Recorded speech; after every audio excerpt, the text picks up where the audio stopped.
Live from Okara, the One Land, ancient before the word existed. It's a sequel to last week's episode, Not So Swords, titled More Swords. I'm joined by my exuberant co-host, as always, Brandon T. McClure. Hello.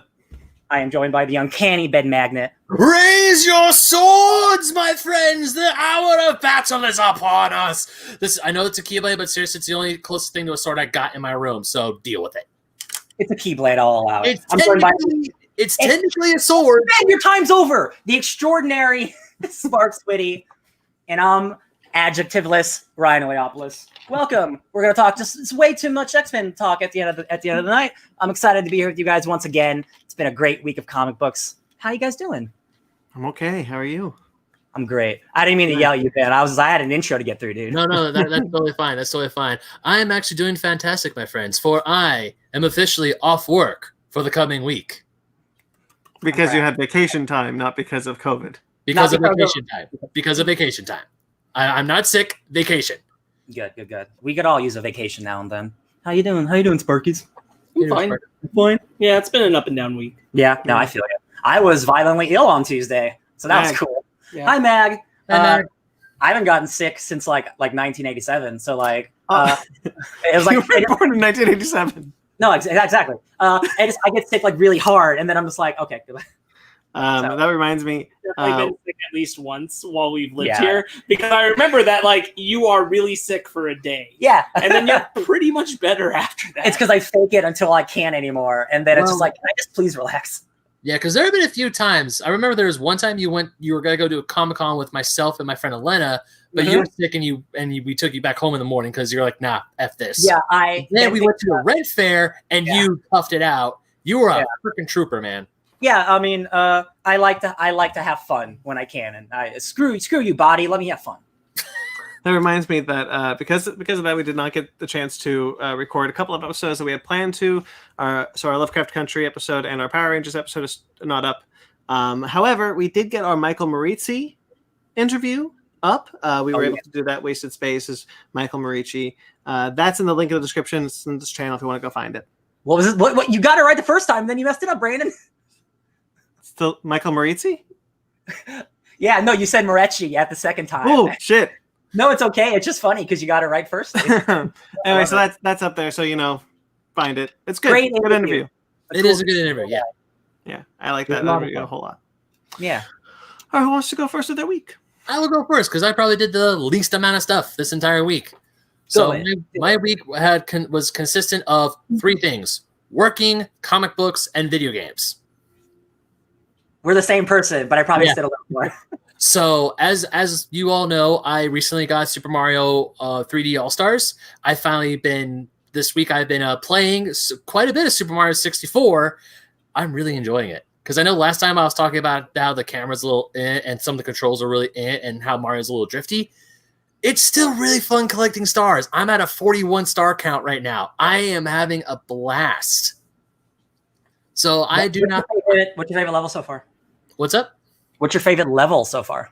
Ooh, I think the Boo Castle, because I'm on course 5. I want to say Boo's Castle is my favorite because just how interesting it is, because a lot of the levels are nice and broad. The one I had a lot of trouble on was the ice one. The ice was giving me a whole lot of problems. That was penguins. Yeah, and no, I did not drop the penguin off the ledge, you monsters. Listen, I did.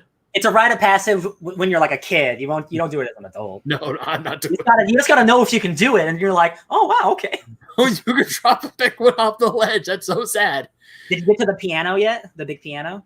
Oh, you mean the one that eats you or that tries to eat you? Yeah, it almost got me. That's my favorite thing in that game. I love that. First time I saw it, I was like, oh man, video games rule.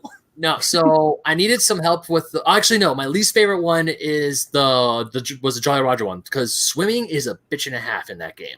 I agree. Yeah. And there's this one power star at the bottom of a jet stream that I was trying to get, and it's like, oh, just tap A in a rhythm and you can swim through. It wasn't letting me do that. No matter how hard I tried, I could not get to that damn star. So I'm like, you know what? Screw it. I'm gonna try and I need some help. And they're like, oh, you gotta get a metal cap. Cool. Where's the metal cap? I had to do so many freaking twists and turns to get the damn metal cap. Yep. But then I got it because I discovered the wing cap on accident, and I got the vanish cap completely on accident. And I was like a little kid when I got the vanish cap. I was like, "Oh my god, I discovered this! This is amazing!" It's like Mag. 25 years a little late, but yes, it is a magnificent feeling. I know I'm 25 years too late. This is the first time I've ever played it, but I'm actually gunning. I played that one. Yeah, you played that one back in the day. Yeah, I'm proud of you, Brandon. But I'm actually gunning for 120 stars. Every single, even after I beat the one thing, I always go back. I try to get the 100 coins, the 8 coins, all the stars that are available. I'm hunting down the secret stars in the castle, and I'm having a lot of fun. I'm absolutely adoring it. I can see why this is a true classic. And yeah, Super Mario 64, still as good now as it was back then. You know, the controls are a bit of a bitch because I jumped and I should have stayed on that one platform. But nope, Mario's going to be like, I'm going to drift and then fall down. Screw that platform, man. Yeah, screw that platform. So then, of course, read a whole bunch of X-Men books, mostly as a refresher. Wait, you read Ten of Swords, right? What, you mean the Creation Ten of Swords? Yeah. Yeah, I read that. Good. Yeah. So I read that. And also I played a little bit of Dead by Daylight with you guys on Friday. We did do that. Yep. And today I went out to I helped my mom move a TV, and then myself and one of my best friends, we went to Lost Levels down at Fullerton. And I'm thinking, okay, we're just going to look around the store, then go back and just hang out and chill. We get to the store, and the arcade is actually open. Because the Fullerton location in Orange County, they have different restrictions. But here's the cool thing. So if you do want to play the arcade at Lost Levels, A, you have to have a mask on, and B, if you do decide to play the video games, they give you gloves so no one is actually touching any of the machines. That's smart. And they also have people go, and also they sanitize the machines like in the morning, afternoon, and end of the night. So it was really cool because as we know, a whole lot of small businesses are hurting. I was actually talking to one of the clerks about another small business I'm a fan of, Neon Retro Arcade in Northridge and Pasadena. They're hurting because they're talking to each other. And of course, Lost Levels, them being also a retail store helps them out a little bit more because they've been saying that the stores have been doing well, but even though the Fullerton Arcade is open, it's been empty. Mm-hmm. Yeah, you sent a video on Instagram. Yeah, I did. And I was shocked because I don't want to go anywhere that's really crowded, but that arcade was completely empty. I mean, it got a little bit busy when we were there for it because they're also doing a special, like 2 people for 2 hours for $30. That's a good deal. It is a good deal, and all the games are set to free play. And it got a little busy, but no one was like crowding each other. No one was like crunched together. Everyone was still super spread out. So it was nice. So yeah, support small businesses, people, and shout out to Lost Levels Fullerton. Excellent. I was just glad to go back. And yeah, that's pretty much my week. That's all I did. Oh, that's it. Okay. Yeah, I did a whole lot. Ryan, you guys didn't do Downright Annoyed this week. No, we did not. Scheduling and unfortunate family losses. Scheduling it next week. My heart goes out to you, Cookie. You're a good guy, my man. I'll go next because I'm already talking, so why not? Let's see. So I did a lot, but a little at the same time. I played like 1 hour of a bunch of different video games because I wanted to try them. So I got Panzer Paladins. That's the game Ben's played. That game's super rad. I didn't fully know what it was until I played it, and that's mythology Mega Man. That's straight up like you fight Anubis and you fight like the Baba Yaga and you fight like a Frosty from the Switzerlands. And it's super hard. I will say. Compared to a game I played next after this, I don't think the controls are as tight as I want them to be. In Panzer? Panzer, yeah. It might just be like I need to get super good, but I don't feel the platforming is as strong as other platformers I played. I think it's a little loose. I think the controls a little loose.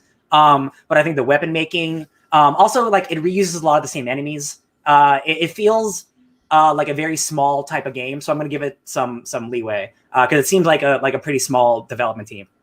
But it's a lot of fun still, and like the mech stuff's really fun. Like the first sword I created was the soul sword from Magic. It's like a big white blade. So that's really cool. I thought you could make the Sword of Cerebo first. That was on my money. I plan to make all of them eventually because it's really fun. It's just like it's like using Microsoft Paint. It's just like super easy. It's all grid based. So that game's pretty fun. But I bought that game the same time I bought another game called Blasphemous, which is a game that came out like a year or two ago, but it just had some free DLC, so it's back up in people's minds. So I thought Blasphemous was just a side-scrolling like beat 'em up. Ben, let me tell you how that game starts. It starts. And you're just walking, and it teaches you your tutorials, and then it gives you 2 Estus flasks, and then it teaches you about bonfires, and then it throws you into a boss immediately. What does that sound like to you? A little game called Dark Souls. Yeah, so that game's Dark Souls. You have a parry and you have a dodge, and you die really fast, and the enemies are kind of tough. You don't fight 100 at once. But then also you beat the boss, and the game opens up, and it gives you a Symphony of the Night menu screen with the little blocks you have to fill in to fill the map out. So it's Dark Souls Symphony of the Night, and that's like a dream made in heaven. Ben, I think you will love this game specifically because like you like these type of games. I know. One other thing I actually forgot, because yesterday my brother and we spent like 4 hours straight playing Bloodborne. Good. And because we were talking about Dark Souls and Bloodborne, and also how excited we are for Demon Souls coming out on the PS5. And now to hear that there's like a side-scrolling version of Dark Souls, essentially, I'm actually kind of interested, because I didn't think I would like these games like Dark Souls and Bloodborne. I'm like, I like games for the story. I like games. I want to have fun. But of course, I'm playing Dark Souls and Bloodborne with my brother, so we're doing co-op. They're still hard. I'm about to break your brain. I'm about to challenge break your brain right now. You love Mega Man, right? Those are hardcore games that you do runs on, that you beat the bosses and get their weapons, right? That's Dark Souls, but 3D. Yeah, you're right. Those games are just like, that is the natural progression of those hardcore like Castlevania Mega Man games is Dark Souls. Those games are hard as hell, and you have to die a lot, just like you die a lot in Mega Man or in Castlevania. You don't beat those games on your first run. That's impossible. And that's what I really appreciate about Blasphemous and even Panzer Paladins. But Blasphemous's look is so unique. It is like super horror gothic, in like Spanish Inquisition shit. So they're wearing like Knights Templar and like those like super like golden masks, but they're all bleeding from the eyes, and they're all monsters. And the first boss is a giant wearing one of those like medieval masks. And every time he hits the floor, you're in a cathedral filled with hundreds of dead bodies. So when he hits the ground, bodies fly up, and you have to avoid the bodies. It is hardcore cool, man. And it just came out with free DLC, so it's just like another more hours of the game. And I'm like, what's the so excited. It's called Blasphemous. It's on everything. Okay, I got it on PC, but it's on PS4. I played some more Avengers. Leveling up characters, stuff like that. Played Dead by Daylight with the boys. Did I play some Fortnite with you? Okay, I played some Fortnite with him. We can talk about that later. No Man's Sky. That's the last video game I played. No Man's Sky has had a huge update. The game came out years ago. I talked about how that was my most anticipated game maybe of all time, and it turned into my most disappointing game of all time because that game launched and it was bad. Very, very bad. 4 years later, this is their third big update. Holy shit, guys, that game is the dream that they promised all those years back. It's truly crazy how much has changed.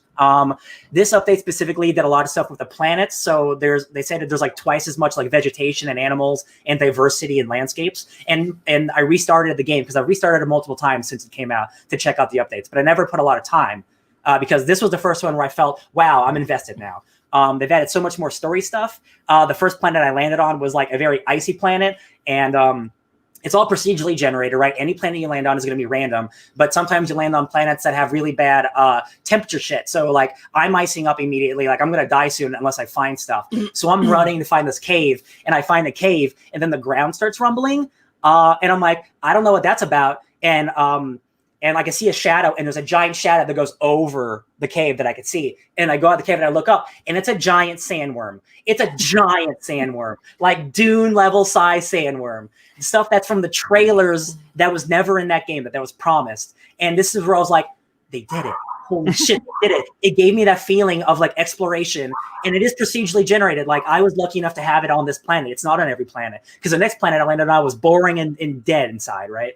But it's just the nature of that game where like it was so bad when it came out, guys. I can't tell you, it was so bad. It was like Minecraft, but like it's space Minecraft, but without any of the fun. And when Minecraft first came out, it was also the same way. There wasn't a lot to do. But that game's 10 years on, and now Minecraft is crazy. 4 years on, No Man's Sky is finally a multiplayer place where A satellite will appear from another dimension, and you will go inside of it, and it's a multiplayer hub where you see other players, live players. I didn't know they were live players until someone waved at me, and I clicked on it, and it was someone's like gamer tag, and I'm like, oh my god, they did it! It's real, it's real, guys! It's so cool. And if you've never played No Man's Sky, right now it's on sale. Also, Game Pass. It's on Game Pass. That game is the dream that it took them a long time to get there, and unfortunately, they had to release a game.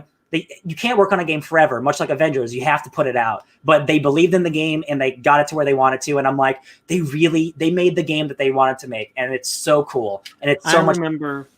I remember just like you, I was really excited for the game, and you told me it was disappointing. So you said it's on sale on PlayStation? Yeah, it's half off on PlayStation, on PC. Do you have an Xbox? Oh, but it's on Game Pass on Xbox. But yeah, it's on sale right now. But okay. Brandon, it's super. It is the most relaxing game. Like if you're stressed out, man, you mine some stuff. You can build a base. You build a teleporter. They take you to other space stations. They've streamlined the game in such a way where it's just the possibilities are endless. Like it's so fun. Like it is now the game that I've always wanted. And I'm happy. I'm so happy to have it there. One day Avengers will be that game too. One day. The last thing I'll talk about is, hey guys, I read a lot of Immortal Hulk. How much? All of it. Because I got a Marvel Unlimited. And you read it all this week too? Mm-hmm. Well, I mean, I've been reading it. Oh no, I caught up this week. Okay, cool. I caught up too because I was behind like a year and change. But Marvel Unlimited lets me catch up real quick. Plus, with the pandemic, I can catch up even quicker because I didn't release any issues. So I caught up on all that, and then I bought the 2 issues that came out recently: Zero issue and the She-Hulk, Immortal She-Hulk book. And you guys, I was trying to find the best comparison to what this book means and how important it is for mainstream regular comic books, because it is doing something for the Hulk that has never been done for the Hulk before, right? Every character gets this one type of reinvention that fundamentally changes them forever. And I was trying to think what is like it, and it's Alan Moore's Swamp Thing. It is so much like Alan Moore's Swamp Thing, where it is not just a reinvention of the character, but of his entire mythology and all the characters in it. And it makes it so much more like cross-stitch, but also bigger in scope at the same time, with all the stuff with the One Below All and all that demon shit. Specifically, the main bad guy of the book isn't revealed until like issue 36 or something. That is some ballsy, crazy. I tweeted about that today because I was reading the last couple issues today. Yeah. And when I caught on about what's been going on with the main villain, yeah. I was like, issue 36, you just completely changed the perspective of this book. And yeah. And then you get to the most recent issue 38, and it even opens the door wider. Yeah. And it's just like this is the type of thing that, man, if this book should have been canceled after 6 issues, right? Because it is so not a regular mainstream comic book, but people bought it because it was so different and cool. And like, again, if this were 1 or 2 arcs, this book would not be remembered. It would be remembered for being cool, but it would not be remembered and like seminal.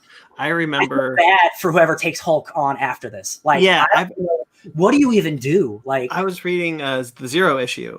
Yeah, and the Zero issue was really cool in that it told the same story but from different perspectives in when they came out. Yeah, and completely altered the story. And then there's like little segues written by Al Ewing. Yeah, to kind of like lead into the issue. They're reprints of older comics. That go into the horrendous shit that Hulk's daddy went through and stuff. But the end of that book reveals something else that you didn't see coming. You're like, and that's what I mean. If you read that Zero issue first, that almost ruins the entire buildup of that entire series. Yeah. That's why Zero issues are so weird, because they always come out way after those books are coming out. And I just feel bad for anyone who does read that Zero issue. Like if they go on Marvel Unlimited in like a year, I'm going to start with issue 0. That book's ruined for you. Yeah. And that's just the nature of comic book storytelling. But as a current reader reading it, issue 0 after issue 38, it's mind blowing. It's insane. X-Men stuff is great. Like we're talking about a lot of X-Men stuff, but I think really Immortal Hulk is probably like the best mainstream modern comic book out right now. Like for real. Like it's and also it's Al Ewing, and so he's incorporating stuff from Krakoa and Orcus, and no other book is. It's because he's working on a next book, guys. I'm just like, Marvel comics are just so good right now. I love it.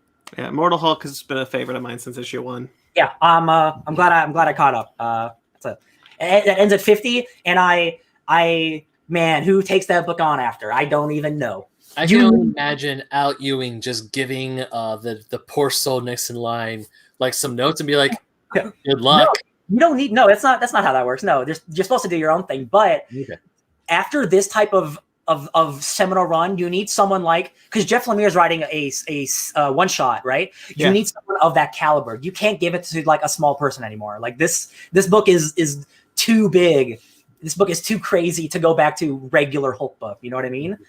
It's the upper echelons of like, yo guys, everyone should be reading Hulk. And I've been reading Hulk for years, and I've never said that before. It's great. That's it. That's me. There you go. Maybe not handing off his notes, but still looking at the new writer. Doesn't I say, "Hey, good luck"? I mean, yeah, that's what you say. You say good luck. Sparks, do you want to go next? Sure. What's up? Sup? What's up? We're doing the thing. Oh no, I was just saying, what's up? We played Fortnite. We did play Fortnite. You want to talk any bit about it? That game's still really fun. Are those week one challenges like gone? Do they go away now? No. Okay, because like I thought they might, but I've looked and they're still on the list. So. Because like I understand like being like, hey, this is a challenge you can only do right now. But there's a lot of games I play that do that, and as much as I like Fortnite, I'd rather do that in other games. No, you know. But I still really enjoy playing that game. I want that Dr. Doom skin real bad, so I'll get it soon. Yeah, that's why we got to keep you working on the challenges, because that's going to get you the Dr. Doom stuff. They also, because it's a Marvel event, so like they're putting back out skins they've done before that are Marvel related, piece by piece. So Captain America was a few days ago, and then Blade, I think, is who's available now. Blade's cool glasses. I'm still enjoying that. It's well made. I can't deny. Oh, I forgot one more thing I did. Go for it. I decided, because I listen to a lot of podcasts and stuff, I could also transform that into audiobooks. So I've listened to 3 hours of the Dune audiobook. Nice. There you go. That is an excellent one. That is one they put like all the shit in. They got the steps, and they got the noises in the back, and they got the sounds and like the cuts. Nice. That's a good one. I might have to start doing the audiobook. I'm a fast reader. But like there's too many things I want to do, and that book's so long. I'm gonna have to start playing time to read Dune. Right now, Dune is resting on my Game Boy and my 3DS. It's gonna get delayed. You'll have more time. Don't worry. Okay. But just in case Warner Brothers is stupid. Yeah. Yeah, just in case. Seems to be the recently too. Yeah. I read Power Rangers. We didn't talk about it. No. I read Power Rangers too. I watched the original King Kong. Nice. Yeah, that was for a class. I hadn't seen that movie in a really long time. And I'll grant that it's like because of the way that we're specifically talking about the movie and looking at it. But I didn't realize how much the puppeted close-ups of Kong in that movie are just really clearly blackface. Yeah. And it's gnarly. Yeah. Anyway. Products of a time. A bad Speaking time. of blackface, we also watched Lovecraft Country. Oh, we did! Yeah. Yeah! We didn't talk about it, though. We will, but hey, man. We will. That shows up. Real quickly on Lovecraft Country. It shows the second most terrifying thing I've seen on the show so far. It was the first, but then Zara reminded me about the snake penis. Yeah, I was how do you forget? And I had blocked that out of my mind. Yeah. Well, there you go. What? Don't worry about it. Don't worry about it. You'll find out whenever you watch it. Megan and I continued watching Killing Eve. That's a great show. I only have good things to say about it. We also caught up on The Boys. Oi! Yo, that show. Did you watch last week? This past episode? That's what caught up on The Boys means. Caught up. The penis. Yeah, I know. Wait, what's Love Sausage. His name's Love Sausage. That's his soup name. Whoa! His name's Love Sausage. I haven't seen Last Friday yet. It's not a spoiler. Spoilers. There's a guy named Love Sausage in it. Okay. Your imagination. He has a fantastic penis. When I saw that, I was like, "What?" And then the thing, and I'm like, "Oh no!" Actually, last Sunday, once we were done recording, Fanny and I actually binged 4 episodes of The Boys. Hell yeah! Wow. That show's dope. We haven't seen the latest episodes of The Boys yet, but Cowboy. we will. Cowboys. I read. I don't normally bring it up, but I read the most recent chapter of Dragon Ball Super because that came out this week. Stuff's happening, man, and that's wild. And I really don't know what the future of Dragon Ball is right now because we know Toriyama's making a movie, but we don't know if there's ever going to be another anime show or what. I mean, there will be, but like we don't know the terms of it or if it's going to cover this kind of stuff. It might skip this. This might stay manga only. The Moro stuff? It might. But he's like Galactus. You can't do that. You can't deny us that. I'll say this: unless something changes right now, it feels like they are very speedily wrapping up him for some reason. Oh, like it was moving at a pace, and that pace quickened very fast, and I cannot see how they can drag it out any further past this point. Dragging it out? It kind of has to, I mean, they hint at it. There's kind of a purposeful parallel of the way Goku is interacting with Moro is meant to reflect the way he treated Frieza the first time they fought. But I don't exactly know what that story is trying to tell. Like a life lesson kind of thing? Like a kind of respect thing earned through the fight in a sense, but by the end, I don't want to get like too spoilery, but by the end you've got this impression that like Goku's surpassed him so much at this point, and he'll plead for his life, and Goku will be like, "Oh, I guess maybe give you some life." Yeah, and I'm like, "Don't do this." It's really interesting to me that we're now 4 years since it ended in Japan. Super. The anime. Yeah, that sounds right. Maybe three. And with how successful that anime was, that there hasn't been either another season or another show announced. At least not in the works. Again, like I think the whole thing, it's on two fronts. It's that it's Toriyama started writing Broly and then started writing the next movie, and so his focuses are there. And then they have the manga going, but the manga hasn't even finished what would be the next saga. You know, like we're in that right now. So I'm personally grateful. I don't want them to start the anime again unless they're going to come back and not try to run continuously. I do think that was the one problem I had with Super as an anime is like I wish that anime has more or less adopted the season model unless you're a show that was running before that became popular, like One Piece. I have a question. Yeah. From the anime, from the manga to Super, the anime, was there filler? Like, do you think they'll do a filler arc of the anime Super before the Moro stuff, or do they not do that with Super? Is there no filler? The only thing that's supposed to have happened in Super in the manga between the events related to Moro and the events of where the anime ended are the Broly film. The Broly film happened in between, so they have to wait. So yeah, that's what I mean. Unless they want to make filler shit, right? No. And I don't think that's the right way. So like, it's really just a question.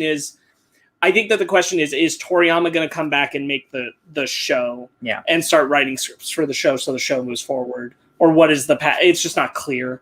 And again, like when it comes back, I'd rather it comes back as seasons because I'd rather they put quality work into less episodes that look good, than a show that runs weekly for 100+ episodes. I agree. Yeah.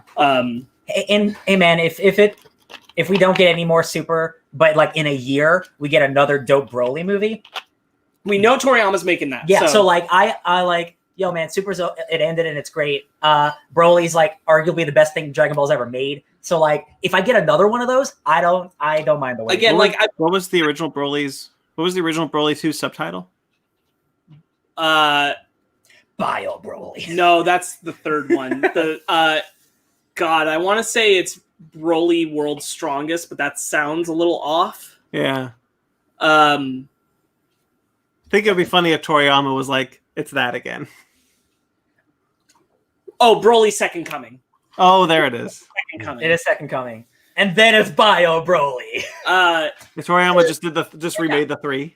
I really don't want him to remake Bio Broly. Makes him cool.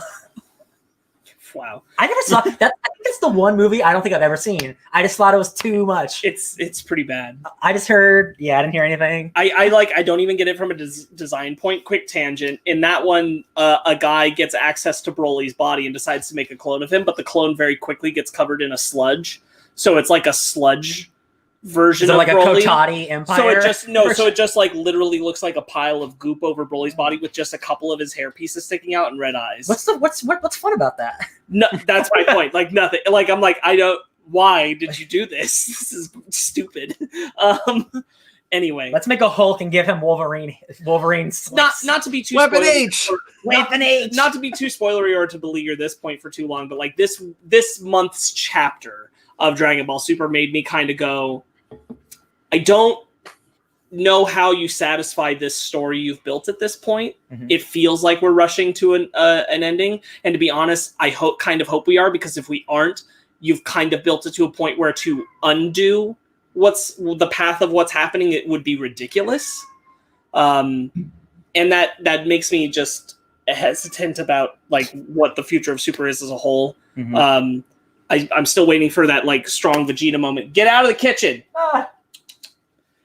Sorry. Cats.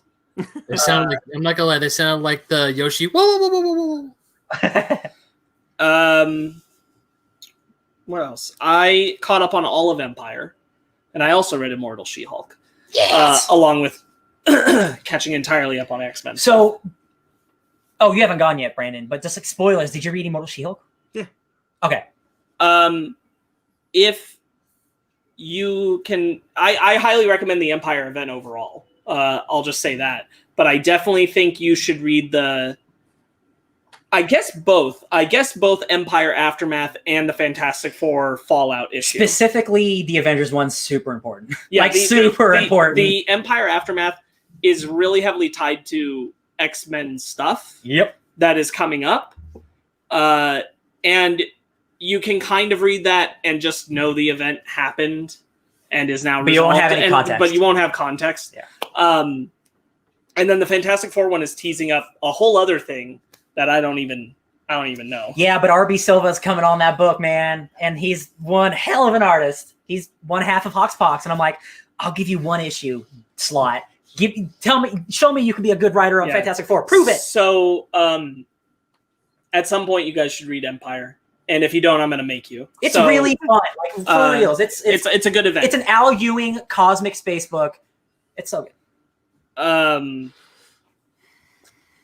Captain Marvel's in a really interesting place now because of it too. Let's see. What else in this? Megan and I wanted to start doing some spooky stuff, so we watched a movie called Ginger Snaps. Yeah, which I haven't seen since it like around the year it came out. It's a werewolf movie. It was made in Canada, Lady Wolves, and it has everything to do with like the idea of puberty. Kind of specifically the period being attached to the lunar cycle of a werewolf. What's that comic we read? Man-Eaters? Yeah. Yeah. So it's kind of like that, but handled worse. Oh, yeah. Like, because it's you can easily see it as menstrual cycles make women violent and crazy. And you can interpret it that way. Now, the movie does try to say that it's also just a thing about puberty because there is a guy who also goes through it. It's just he's so not the focus. Menstrual. That it feels like it's specifically targeting the woman's period thing with the way they do it. It's really interesting in its approach to werewolf stuff, though, which is something I valued it for when I was younger. I still value it for now. It's the only werewolf movie where the transformation happens slowly over the course of a month. So the character is like a week in is starting to grow a tail and having to hide it and things like that. It's a cult classic for sure. Yeah. And the creature's work looks really, really good. I also found out that there are 2 sequels that got the cast back for it. Straight to DVD, right? Yep. Yeah. And so one sequel is like I didn't watch them. I just read the synopsis, and it directly follows the events and whatever. But the other one is a prequel that takes place 200 years earlier in medieval Canada. Oh my God, is this Tremors? And the prequel? And it's the 2 sisters who are the main characters of the movie. Their ancestors who have their exact same names basically doing the exact same story as the original movie in medieval time. It is that 1800 Tremors movie. Oh my god, I love and hate that. Tremors 4. You're so lazy, and it's so stupid. Yeah, I'm like, you couldn't even change their names. They have to have the exact same names as their descendant twin sisters. And the other thing about it, the other thing that doesn't make sense about it, again, haven't watched it, just read about it, is that it's a prequel to this original movie where one of the sisters got bit and turned into a werewolf, which means that it's not like it's in their bloodline, but their ancestors got bit and turned into werewolves too. It's stupid. Anyway, we also started playing Until Dawn, which I've never played, because Megan and I were looking for activities to do together. I didn't know you didn't play it. That's why I'm talking openly about it. No, I haven't played it. I didn't spoil anything. So I wanted to do it like with a person. So Megan and I are doing it together. That's a lot of fun. That is a choose your own thing. Same studio that's doing the Dark Pictures anthology, which we're talking about doing for Basement Arcade. Oh yeah, that Until Dawn is like as far as Until I Play the Man of Dawn, like the best version of that kind of thing. Like, I love the Telltale games, but I think this is like the most realized version of like how do you make a game, but it's also more of a story, and like it's just enough gameplay and just enough like the choose your own adventure stuff. That's so good. And I do appreciate that. Like, I can tell when a game is kind of bullshitting me through, like, you have a choice. And I'm like, no, I feel like I have some choices. Yeah. I don't feel like I have as many choices as I want, but I have some choices. I will say, because I did look it up, that very first choice is basically like a tutorial choice. Yeah. Yeah, so like things were going to happen regardless. Yeah. That makes sense. So that was it. And then this is kind of me transitioning over to Brandon, because I know he did this too. We watched Enola Holmes. Yes. And that's very charming and very good. I really enjoyed it. I did too. Henry Cavill is a great Sherlock. Is he good? Is he actually? Yeah. Okay, cool. Good. Nice. I would argue. So hold on real quick. I would argue he's almost a better Sherlock than a lot of other movie Sherlocks I've seen, simply because I feel like he's just a true detective, not some super genius. Okay, yeah. Because he's just perceptive, and that's kind of like all he is. It's like really good at his job. He's just studies things, pays attention, and he's very perceptive, and that's kind of it. He's not given to be hyped up beyond human intelligence kind of thing. Yeah, and I think a lot of movies have kind of grandiose that up. Definitely the Benny Smack Bernderbatch one. Yeah. So in a way, I kind of like that the most, because I'm like, you just feel like a real interpretation of what Sherlock Holmes would be. That's good. Like and a good real for person. Millie Bobby Brown. Is that her name? Yes. Because like besides Stranger Things, like I don't think I've seen Godzilla her. King of the Monsters. Oh, that explains it. Because like she's really good at that. No, she is really good in that. That movie just didn't make any money. I think she's really talented. So like I do too. And she really Netflix though. She produced this film, and because it's like her favorite book series. Also, I want to give special shout outs, because in that movie is Fiona Shaw, who you'll all know as Aunt Petunia from the Harry Potter films. She's great in it. She's also a really big role in the Killing Eve show that I'm watching on from BBC America. Fiona Shaw's in that as well. And I will say that Fiona Shaw never really left much of an impression on me in the Harry Potter films.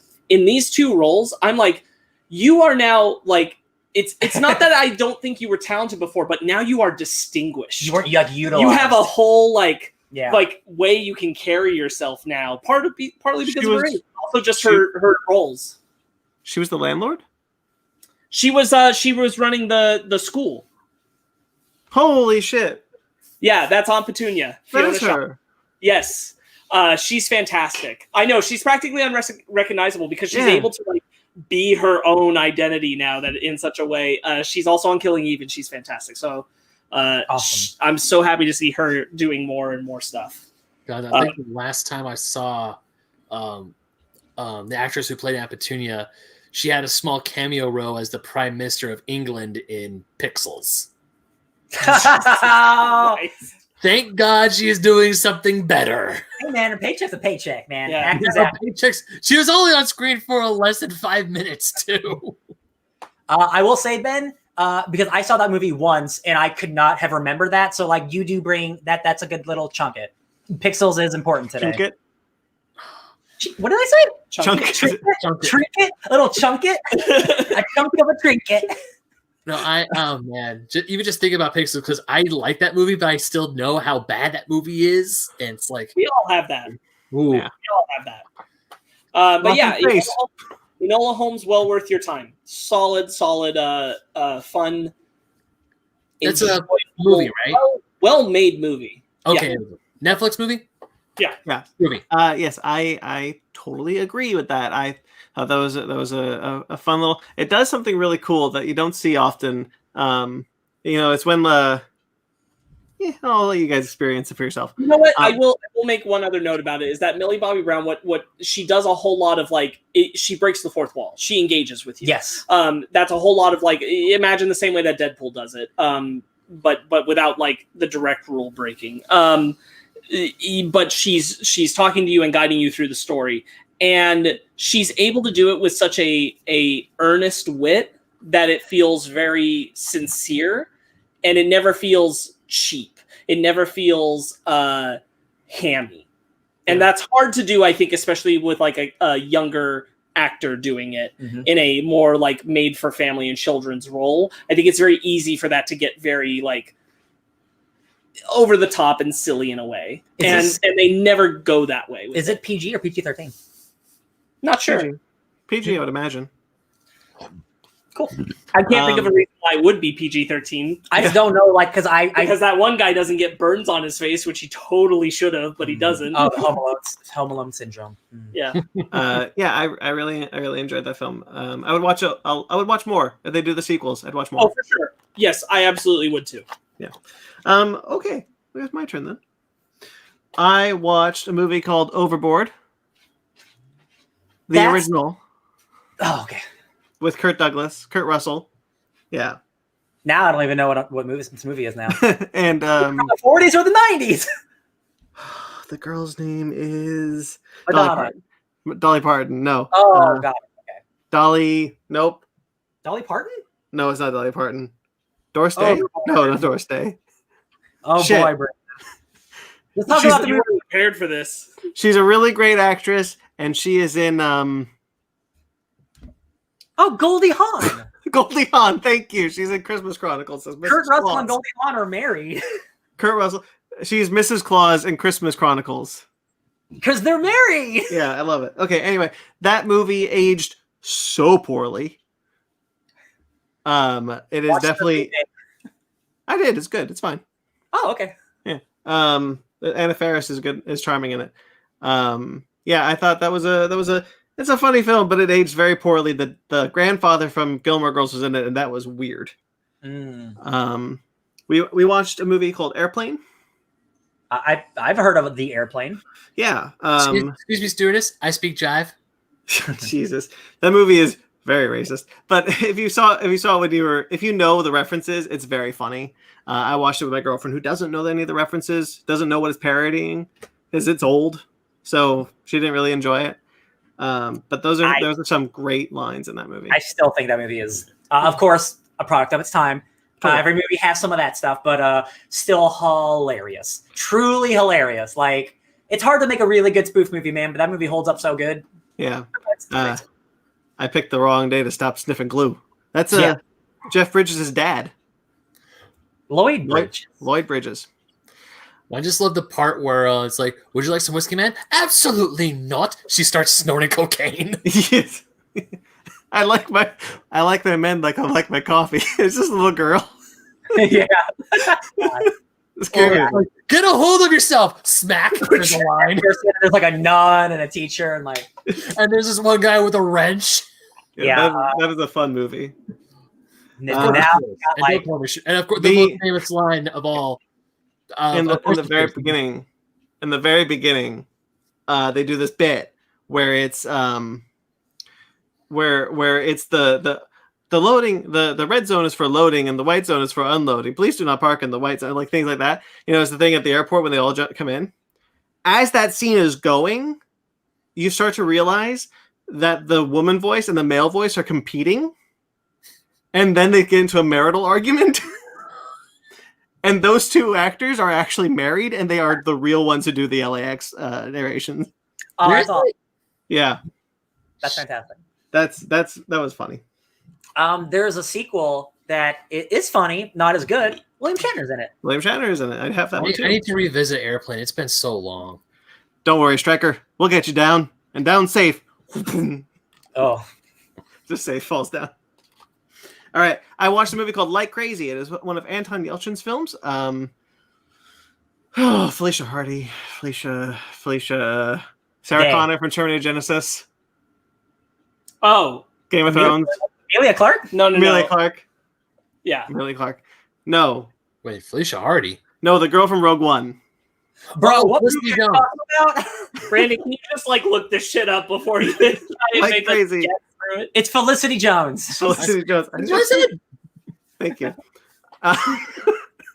Right. Turns into a guessing game. What the fuck is Sarah Connor? I forgot. All right, look. Anyway, it's a fine movie. It's mostly improv. It's kind of boring, paced like crazy, but it's nice to see Anton Yelchin on the screen. Good. After that, we saw a movie called Playing It Cool, which is a Chris Evans romantic comedy where he plays a writer and Aubrey Plaza is one of his friends, and the Jesus Christ, whatever. It's one of the actors from a thing. Yeah. This movie, it came out right around one of the Captain America sequels, or like Two. Winter Soldier. Yeah. So there was Anthony like, Mackie's in it. yeah, and then you get like, oh, you get like they get handsome, and then you get rugged. Like, Yeah. Topher Grace is in it also. It's a really charming, really funny movie. I really enjoyed it. I watched Dante's Peak because I watched Volcano. Mm-hmm. So I did the double feature of the two Volcano movies. Dante's Peak is a really good movie. Yeah. But if you're looking at for a stupid disaster flick, it's Volcano. Yeah. Yeah, stupid.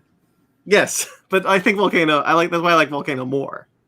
You can like that more. That's okay. Which You're one entitled to this which one opinion. has more dogs jumping out of the way of lava in it? Oh, they both do. Shit, it's been a while since I've seen Dante. I was gonna say Volcano's got it, but oh no. Volcano does have it, but Dante's Peak has it too. Oh, okay. Yeah, that film's really good. That one's real solid. Linda Hamilton, Pierce Brosnan. I like that movie. Good. Aliens. Speaking of, no, James Cameron. There's a connection, but I don't want to explain it. I watched Aliens because a while back we watched Aliens. So I wanted to show my girlfriend Aliens. She liked that a lot more. I like that movie a lot more. I think that movie's really good and a lot better than Alien 1. I think so. This is a huge like thing online between Alien and Aliens. They're fundamentally different movies. Totally. So I think it's really hard to say one's better than the other because they're totally different. Yeah, they're going for totally different vibes. Because like I think they're both expertly made horror movies and action movies in a respected way. But like it's hard for me to say which one would be better. If you prefer one, I can see that. But I don't think you can say Alien is not as good as Aliens. I think that's also just a personal thing. I don't know. I mean, it is entirely like, do I feel like watching an action movie or do I feel like watching a suspense space film? It's not a traditional sequel. Like they're not the same genre. It's almost a different. Like honestly, it's almost a different movie. It just has aliens. Right. In it. Like. Yeah. It very much almost like is comparing apples and oranges. So it's hard for me to put one above the other. It was definitely more fun watching Aliens with my girlfriend than it was Alien. Because I don't know if you guys have had this, but if you guys ever sat next to someone who desperately doesn't like the movie you're watching, but you do, Yeah. Oh, not that's recently. very uncomfortable. Yeah, Megan did not like ginger snaps. I it, had is, it this week. it is very uncomfortable. But so that could also be influencing my opinion. But anyway, I watched Hunt for the Wilder People, which is Taika Waititi's film he did before Thor Ragnarok. The movie's really good. Sam Neill's excellent. After all these years, it's still weird to hear him in his New Zealand accent. Yeah, it's funny. He's one of those guys who's like, well, I'm just always going to be an American. I'm like, but so many others aren't. Why, Sam? Why? Why are you not New Zealand? Embrace the Kiwi, Sam. Embrace the Kiwi. That film needs to be watched with subtitles for anybody who's not used to the Maori accent from New Zealand. Watching, like if you watch like Flight of the Conchords and you're not used to like accents, I was young and I watched the movie and I'm like, oh man, they're talking. Oh man. they're certainly saying words. Yeah. Actually, when you said you need to watch with subtitles, kind of reminded me of the first time I saw Castlevania.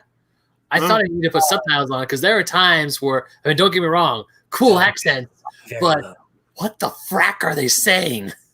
That's because that's partially because the audio balancing on that anime is so bad. Yes, it is. Thank God they fixed it later down the line, right? As we talked about it, I watched Enola Holmes, but I also finished the Ip Man franchise, IP Man. I watched 1 last week, and so I watched 2, 3, and 4 this week. That franchise is so good. Yep. That third one had me crying. That second one is, I think, better than the first one. I would go out on a limb saying it's better. And even Donnie Yen will say, like, this one's going to be a classic, better than the first one before he finished it. And that's the one that started off Ip Man stuff. Because Ip Man wasn't talked about in many, really anything, unless it was as Bruce Lee's teacher. Mm-hmm. That's what he's most famous for. He taught Bruce Lee. So whenever they did a Bruce Lee biopic, he'd be there. And then they made this movie with Donnie Yen, the first one, Ip Man. And then they were like, oh, let's keep doing this. And there's like 5 more in the TV show. Yeah, there's a whole bunch of other not related Ip Man movies. Yes. And even a spin-off of this franchise with Chung Yin-ting. Is that from 3? From 3. Okay. I didn't see that one. Okay. Dave Bautista's in that. Mm-hmm. Mike Tyson's in one of them. Mike Tyson's in 3, yeah. So did Mike Tyson and Donnie Yen do like an Ip Man versus Mike Tyson short for YouTube once? No, that was in the movie. No, there's a movie about it, bro. Oh, never mind. 2 is really good. 2 is really focused, and it kind of feels like you're watching Rocky at the end. By the end of it, 3 is really unfocused because it has the problem when he's got a new rival in Wing Chun, and Mike Tyson is there, and they don't mix. The plot lines don't mix, so it feels very disconnected. But that's actually, but has a really emotional ending. And then 4 is a solid ending to that franchise. And that's the only time where they really talk about Bruce Lee in any real significant way in the franchise, which I thought was really cool that they showed that kind of restraint. Excellent. I think it's also really, really a cool way to do biopics, because I talk about a lot, and Patrick Williams did a whole video on this, but I talk about a lot. I prefer biopics that are one singular event in a person's life. And since they did 4 movies, they were able to do that kind of thing. Like it is one singular event and then another and then another. So it's a cool document of this dude's life up until his death in the end of the 4th movie. I love it. So I'm really happy I watched those. Thank you for the recommendation, Ryan. You got it. I'm going to watch those other ones because I've only seen 1 and 2. I think 2 is really good. I don't remember liking it more, but I only saw it once when it came out. So yeah, change. Yeah. Okay. And then I watched the movie Power Rangers, the most recent movie that came out 2017, I believe. We did a review on that. That came out 2017? I think so. We did a review on the show. I remember I saw that movie and I was like, guys, you got to go see Power Rangers. It's actually good. It is. And we did, and it was good. That movie, I like the movie more than the first time I saw it. For certainly, it kind of really sucks that they aren't getting a sequel, because I think the lore is really solid. And I would have liked more in that world. I think the cast is excellent, like truly excellent. Like if they were given another shot, dude, those kids would have been like superstars, man. Yeah. And of course, they had the ending with like the tease for Tommy Oliver. Yeah. Yeah. Which I was really hoping for a sequel too, because I really enjoyed that movie. I like the change a lot that Rita and Zordon were Power Rangers. Yeah, so do I. I think that opening, again, like the first time I saw that opening, it's like 1,000,000 years ago. And I'm just like, what? Yeah. It's just like not what you expect when you go to a Power Rangers movie. I'm like, okay, they're doing some cool changes. Everything you thought you knew was wrong. Yes, but like actually it worked out. And It did, never works out. No, the last time I saw Power Rangers was actually in the theater, so I actually really need to see it again. It's been a long time. I think there's things in that movie that I don't think quite work. I wish it was a little bit more fun. But if you're gonna watch it on Blu-ray, you're gonna have to turn up the darkness on your TV. So if we were watching it, we had rented the 4K Ultra, whatever the hell, on Amazon, and it was And I was like, the beginning, I was like, wow, this is a lot darker than I remember. I'm pretty sure this wasn't this dark. And then after a while, we got to the scene in the bathroom. I'm like, I'm certain this is supposed to be daytime. We need to figure something out. So we went to the brightness and we turned it up a couple notches. We're like, oh, there it is. Yeah. There's the picture. But yeah, I like the movie. But I did it because I was on a huge Power Rangers kick after reading the Power Rangers books that we were going to read for our book club. I did read all those issues. And I wanted to read more around that same era of Power Rangers, what was going on in the other titles at the same time. But before that, I read Power Rangers Aftermath, which is the sequel to the movie. It's a graphic novel sequel to the movie. It's pretty good. Again, wish they got that sequel. I read Go-Go Power Rangers, the spin-off prequel series to Mighty Morphin Power Rangers. That's really good. That's actually really good. It's a prequel? Yeah. Is it before they're Rangers? It's when they first become Rangers. Oh, okay, gotcha. Okay. Yeah, and it was the spin-off title. It's by Ryan, the guy who's currently writing what? Ryan North? No, Ryan Potter. Ryan. Oh, okay, gotcha. Yeah, Ryan Potter. I think you're right. Yeah, and then it's with art by Dan Mora. I only read the first 4 issues, but it really goes into it really focuses on the Power Rangers in a way that Mighty Morphin Power Rangers doesn't. And that was kind of a really appreciative change. I really like the first 4 issues.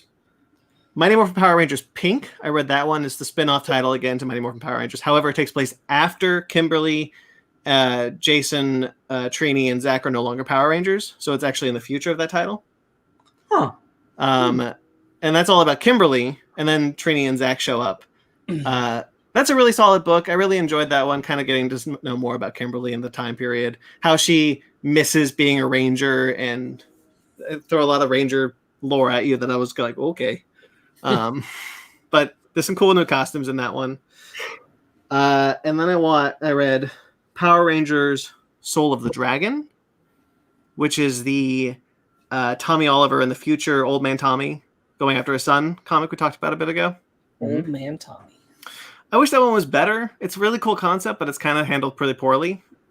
But it's solid. Like, I like the idea, like, you know, the future's different because the Power Rangers changed the world and saved the world, and Tommy has to like go one last time into the night to save his son. I like that stuff.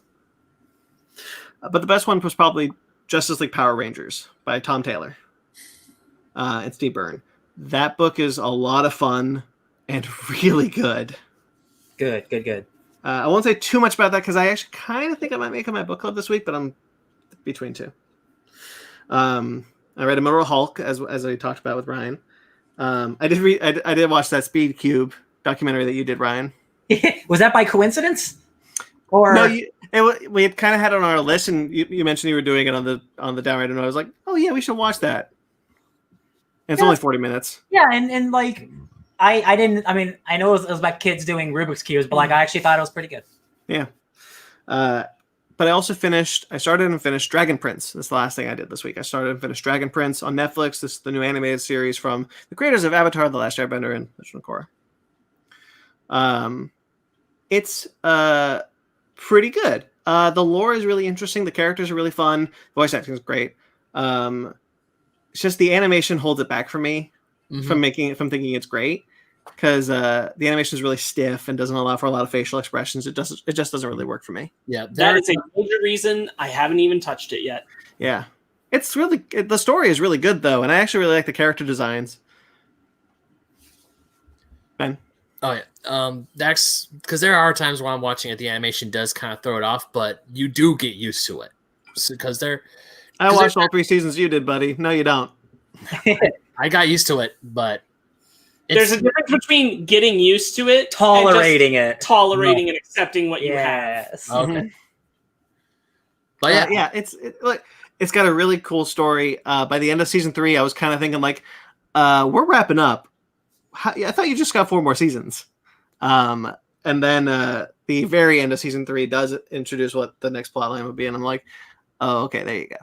Yeah, cool. Yeah, I'm really excited for those next. I've been a huge fan of the show ever since it came out, and I love it. I absolutely love it. So I can't wait for those next seasons. I'm glad you enjoy it too. So that makes me happy. Claudia, that. Anyway, that's what I did. Take it or leave it. I'm taking it. All right. Shall we get into our bread and butter? Yeah. Time for the B&Bs. Time for the buds and the buds. Hell yeah. Thing. Okay, we're good. Where's All my right. So we have some sad news to start with. Ron Cobb, a designer on films, many films. He did the Nostromo, for example, and Alien, the DeLorean from Back to the Future. He did designs for Star Wars: A New Hope, John Carter, tons of films. He passed away this week at the age of 83. Fun fact about him that I learned: he was apparently going to direct E.T. Before Steven Spielberg stepped in. Interesting. Would have been his directorial debut, I guess. That sucks for him. Yeah. So yeah, I just wanted to mention, the internet has been talking about how influential this man was with his designs. I'm looking at his work right now. It's very good. Yeah. It's very, very good.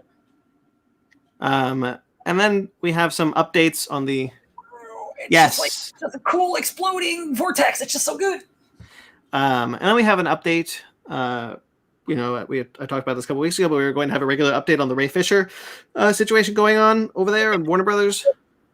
So this is that. Apparently, the John Campea Show and other podcasts have received an email that what I wrote here is attempted to shine a light on another side of the conflict, which is basically saying that it was saying that Joss Whedon and everyone on Justice League was under a lot of stress.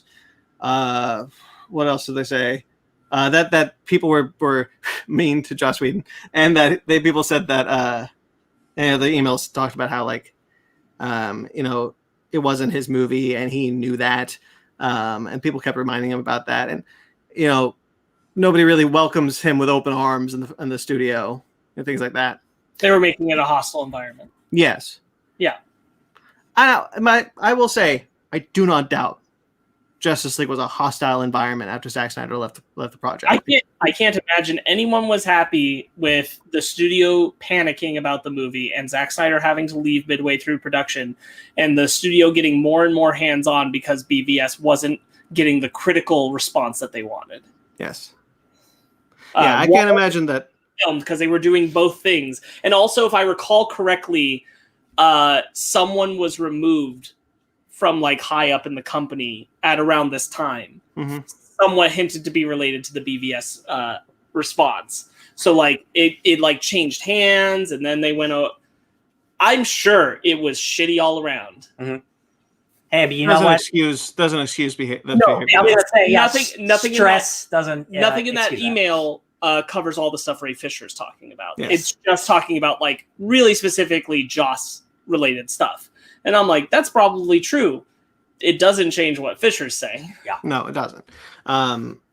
It is I said to Sparks, I doubt everyone was just like, "Hey, Joss, welcome to the movie" when it first opened, when he first walked on. Yeah. But yeah, it still doesn't. Especially when you think pretty much since Buffy, every single thing Joss Whedon has done, he's always had a friendly face around, whether it's in the cast or in the crew. And there were no friendly faces that he's familiar with for this production. Yeah. All around me. All right. So some video game news happened this week. Some pretty big shifts in the video game landscape. God, if there wasn't a topic this week, this would be our topic. This is how big this news is. I'm not even joking you. Oh yeah. Sure. The Amazon Luna was announced. I've been Boo Boo the Fool. I looked at the notes. I know what the order is. Boo Boo the Fool. Jesus. Good one. All right. Sorry. Yes, sorry. the biggest news of video game news of the week is because Amazon is like, we're gonna launch a new streaming console, just like Stadia. The Stadia doing any better right now? Watching the light leave Ryan's eyes. It's so good. Man, Amazon, you're funny. All right. Microsoft has bought Bethesda. Yeah. Not just Bethesda, but ZeniMax, who is the mother company to Bethesda. But the big news is that it's like Skyrim and shit. But $7.5 billion. Yep. That's a lot. That is almost Marvel and Star Wars money combined. It is. Because they bought Star Wars for 4.8 billion? 4 billion each. Yeah. With Star Wars and Marvel. Okay. Like Fudge, guys. I listen to a lot of podcasts about video games already, but like specifically this week, this was the topic for every single person. This is so monumental, specifically because we were just talking about what exclusives does Microsoft have. That conversation just turned hardcore very fast. If we're not just talking about Skyrim and Fallout, which are the two biggest Western RPGs of all time. Skyrim arguably probably is the most sold RPG of all time. They re-release it on every single system. It's on your phones now. It's insane. Yeah. But they also have Wolfenstein. They have Doom. They have Deathloop. They have Quake. They have all of these franchises. They have Dishonored. It's insane. If like I don't think Microsoft is going to make all of these exclusives because they're going to be losing so much money. Well, they say in the article they say Deathloop and Ghostwire Tokyo will remain PlayStation exclusives as they were already announced. They are timed exclusives. Yeah, and but other games will be on a case by case basis, is what they said. Yeah. So I imagine Elder Scrolls 6. That's going to go out on everything because Microsoft wants to make as much money as possible. Yeah, but I would say this third Doom, the third Doom game is also going to be on every console because they're going to want that everywhere. No, Ben. No? Do you remember what kind of shitty... Remember what the first Doom came out, Ben? It's a PC game. Yeah, I know. I'm talking about the newer ones. I know, but we know what you're talking about. We're saying they're going to want to keep it on Microsoft. Xbox. They want exclusives that people come back to. Doom was a PC exclusive until it went on everything. Like those are old school PC games. Same with with Quake. Those are PC games. This of all the games to get exclusified, Doom is absolutely the one they're going to do because that is such an intense fan base. Skyrim is for everyone. Doom is not for everybody. Doom is for hardcore people like Xbox people and PC people. Of course, PlayStation owners play them, but Doom didn't come out on the PS2. It came out on the Xbox. Doom 3 didn't come out on the PS2. It came out on the Xbox. You know what I mean? Like I feel like things like Dishonored and Wolfenstein, all those are going to be now exclusive, and that's Doom 3 did come out on the PlayStation 3. Did it? Yeah. Oh no, but I'm sorry. When it originally came out in 2004, the PlayStation 3 did not exist. It came ported afterwards. Sure. It is an exclusive to the Xbox console. Sure. That's what I mean. I 100% believe that's going to go back to that. Skyrim's, again, the biggest game in the world. They're going to give that to as many people as possible. But, like, this just gave a lot of people more incentive to buy Xboxes. Like, this is the biggest – this is insane. So much money. So much money. Although the memes have been nice, especially with that, like, Crankhead is like Bethesda workers trying to put games out, A, on time, and B, without 1.5 billion bugs in them. Oh yeah, that too. Like Tango Software, who makes the Evil Within and stuff, and Ghostwire Tokyo. After this PlayStation game comes out, they're gonna have the full support of Microsoft to make whatever they want, any spooky game they want. And this is a situation where if Sony were the company buying Bethesda, I wouldn't feel as comfortable as I do with Xbox, which is a weird thing to feel. But I know the thing is, I'm gonna get all of these games for free on Xbox Game Pass. I never will have to buy a Bethesda game for the rest of my life. That is marketing that will sell your game for the rest of time. Hey, if you want to buy Dishonored, even Skyrim, even if they are crazy enough to do that. Hey, if you want to pay $70 to Skyrim on your PlayStation, go ahead. You have it for free on the Xbox. Like if that's not incentive to buy an Xbox, I don't know what is. Like that's nuts. Yeah. This is so crazy. It is. I love it. And then the other thing is the Amazon Luna did launch. Hell yeah. Do we care? No. So, do you guys remember the last game that Amazon put out was? No. It was called Crucible, and it was so bad that it's been delisted from companies to buy from. You can't buy that game anymore. Wow.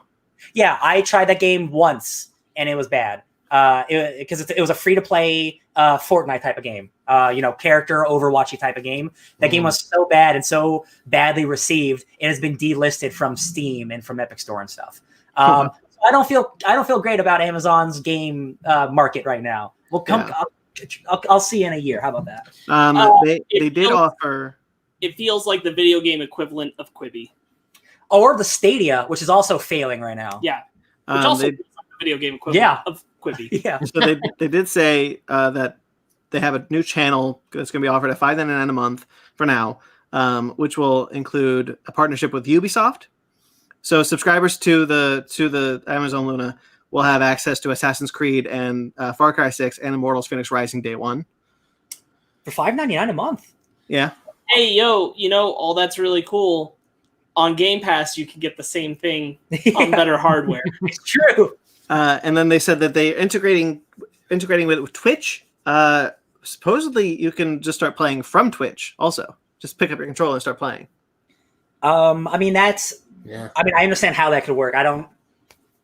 If you just that's the promise that they keep saying when they were introducing the Stadia 2, and I have yet to hear anybody say like that matters or makes an impactful enough difference. I also tried Stadia, and I also did try it when it was first coming out, so it could have been just buggy, but it was not very good on my computer, and I have a pretty decent computer. Yeah. Okay. I think a friend of mine from work, he has a Stadia, but he only played it for like a little bit, and I don't think he's touched it ever since. Yeah. All right. So moving on, The Boys has apparently doubled its viewership this week from the first season. So Amazon took the opportunity to announce a new spin-off series from The Boys, which will be show ran by Craig Rosenberg, who is the showrunner, who is one of the executive producers on The Boys. He's gonna write the pilot, and he's gonna be the showrunner. It's a spin-off that's going to be set in a college of supers owned by Vought. Oh man. It's the Vought-owned Young Avengers. Yeah. Oh, man. What was it? Does anyone remember the name of the team that A-Train and Popclaw were from? Yeah, and Popclaw. I just remember the Capes for Christ kids. That's all I remember. And the Mesmer. Yeah. Oh god, it was like teen something. I forget. Teenage Kicks. Yeah. Super Team Teenage Kicks. Teenage Kicks. Yeah. This is going to be like a Teenage Kicks kind of show. Yeah. I am so shocked that The Boys is not only like doing well, but it's like Amazon's most watched thing. I can't believe that, because one, it's a comic book show, but two, it's a rated R, hella disturbingly gross, like vile, like, oh, these are the worst people on the planet, and we're showing you what they do. They're banging and crushing heads. Like it's crazy. Sometimes at the same time. Yeah. Exactly. I can't believe the things that are happening on the show, but also it's the most watched thing on the network. And I'm like, yo, man, when something's good, people watch it. I'll take more of The Boys. If it's this quality, I'll take it. Yeah, totally. Keep the eye on there. Okay, moving on. Young Avengers in The Boys before the real Young Avengers. Oh no, they're gonna sully my boys, but they're sponsored. Oh, you're right. So some comic book news. Some cool stuff happened in the comic book industry. They announced a new Image series called Homesick Pilots. Yeah. Written by Dan Waters with art by Casper Wingard. In the summer of 1994, a haunted house walks across California. Inside is Ami, lead singer of a high school punk band who's been missing for weeks. How did she get there, and what do these ghosts want? Expect 3 chord songs and big bloody action. That's Power Rangers meets The Shining. Yes. Yeah. This sounds awesome. Yeah. A walking haunted house. I'm like, yeah, what's going on about this punk band? Like, this just sounds super cool. Like another, like, how many original ideas are left? Plenty, apparently. And every time I see something like this, I'm like, oh, thank God, originality still exists. This sounds so cool. And then probably the big news happened by surprise. Marvel released their solicitations last week with their entire X-Line post Ten of Swords. And then when the preview catalog hit this week, there was a new comic in there. There sure was, by the same team who did Empire, by the way. Sword was announced by Al Ewing and Valera. Sheedy. Thank you. Sheedy. It's like Brian Bonner all over again. Yes. Anyway, so I've been saying forever, I was like, I would love it if Al Ewing came over to the X-Line. And here it is. It's going to be spinning out of Ten of Swords.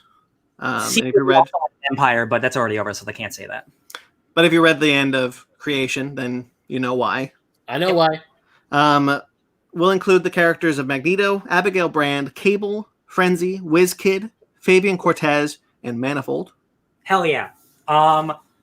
Cool obscure characters. I love it. Real quick, spoilers for the end of the Empire, the heroes win. A big shock, right? But the thing that Sword is being created for is Abigail Brand used to run Sword, and then Alpha Flight and the X-Men and the Avengers all kind of like took over, and Sword was kind of put in the backside, and Abigail Brand was like, yo, listen, I am the defense of like space defense. I'm the space shield, right? So you got to let me do my job. And everyone's like, nah, whatever, like we don't need you. And then this big invasion force happens, the Kotati Empire happens, blah blah blah. But the heroes save the day, blah blah blah. And then there's like an epilogue, and it's all of the Avengers and like Emperor Hulkling, like they're all beat up on the ground. And then Abigail Brand shows up with her team, and she's like, "What did I say? What did I tell you? What's up? Swords coming out next month or whatever." Like that's what happens, and it's like she tried to warn you guys, and it's like it's like a 2-page thing in Empire, but it's a little setup that I really like. Abigail Brand rules, you guys. Imagine if Maria Hill was even doper.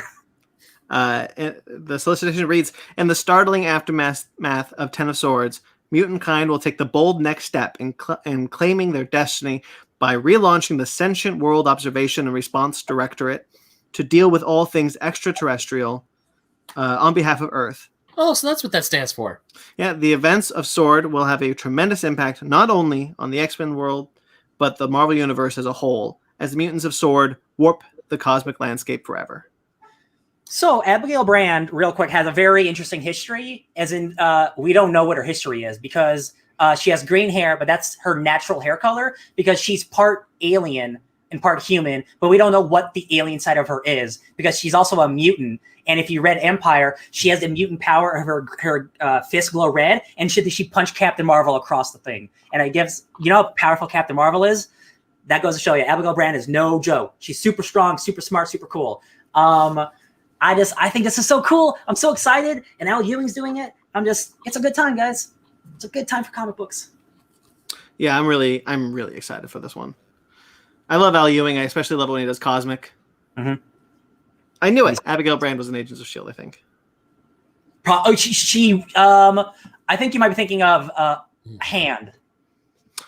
I am. Because Victoria Hand. Yes, you're thinking of Hand, who also is very cool. Not as cool as Abigail Brand. Oh, you said Hand. I thought you said Ham. I'm like, what? Spider-Ham. Yes, in Agents of S.H.I.E.L.D. I remember. I was like, what? Ham sandwich? I just had a sandwich.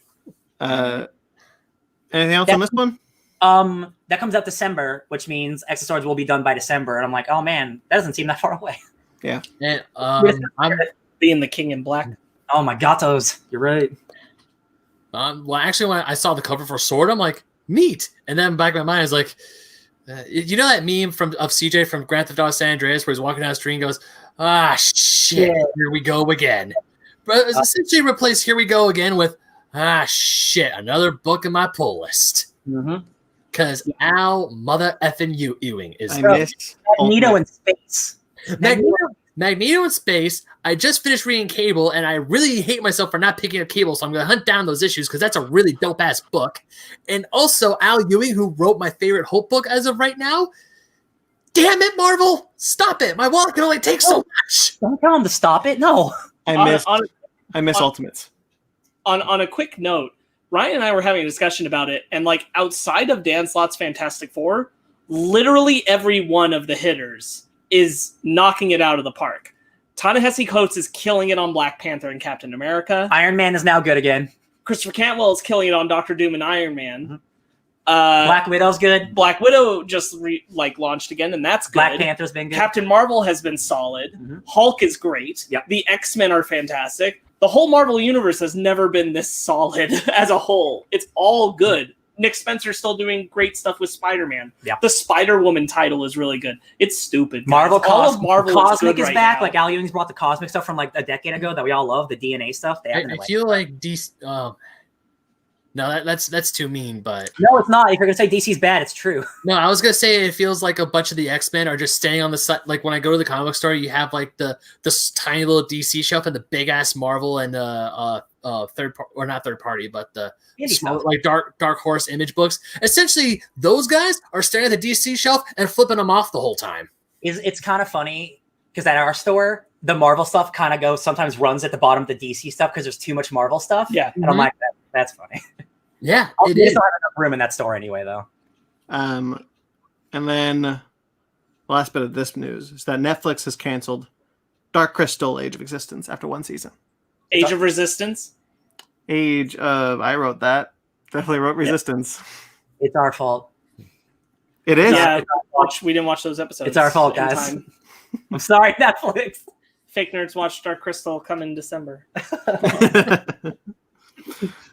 Speaking of DC, I'm mad that show got canceled. That's sad. They just added the game. It's really good. They just added the strategy game to Game Pass. Oh, nice. Yep. Speaking of DC, I got some DC news. Peacemaker from the upcoming The Suicide Squad, played by John Cena, is getting a spin-off HBO Max TV show that has been written and developed by James Gunn. Really, really shocking. Because just when you think of, let's get the douchebag Captain America a show, but like that just means James Gunn has such a dope idea that like this is the thing he wanted to make after this movie. I'm like, it has to be good, right? Yeah. Like what idea? Like I'm imagining it. I'm honestly imagining it's The Boys. Or he just was so impressed or enamored with John Cena's performance in the role. He's like, we gotta do more. I honestly think it's going to be like The Boys, but it's Captain America. Like that's who that character is. Like in a way, like he's justice at any means. So like, man, more violent superhero stuff. I'm with it. And also just having another HBO Max show that is clearly tied to the films. Like they're doing the Disney Plus Marvel Studios stuff. Yeah. Yep. Yes, this is what I want. Because like, there's the Batman show that's going to tie in. But they're still treating that as not part of the proper cinematic universe that they want. And so, but having this tie in is great. Yep. I'm stoked. I really hope the title really is just F you, here comes Peacemaker. I hope that. I'm really excited for that. And then Black Adam has cast as Hawkman Aldous Hodge from this past Invisible Man. This is Yes, right? If you guys don't follow The Rock on Instagram, you should. Oh yeah. Because his reaction with Aldous, he called him, and Aldous didn't believe it was like The Rock. Yes. And he's like, well, you better believe it, man, because you're in my movie. And he's like, wait. Aldous freaking out. Yeah. It seemed like it's such a real reaction. I have stanned this actor for over a decade. Ever since he did Leverage on TNT. This guy is so good. And you've seen, most people, if you know him, will have known him from The Invisible Man that just came out, where he played the black officer. And prior to that, he did 2 seasons for a show called Underground with Journey Smollett. They were the leads. They did that with the same showrunner for Lovecraft Country. So to say he has deserved this is an understatement. I'm so stoked. I'm so happy for him. And I'm really happy to have a Black Hawk Man. I'm not going to lie, especially if we're doing a lot of the Egyptian tie-in. I agree. I'm happy about that for sure. 100. If this is Prince Khufu and not.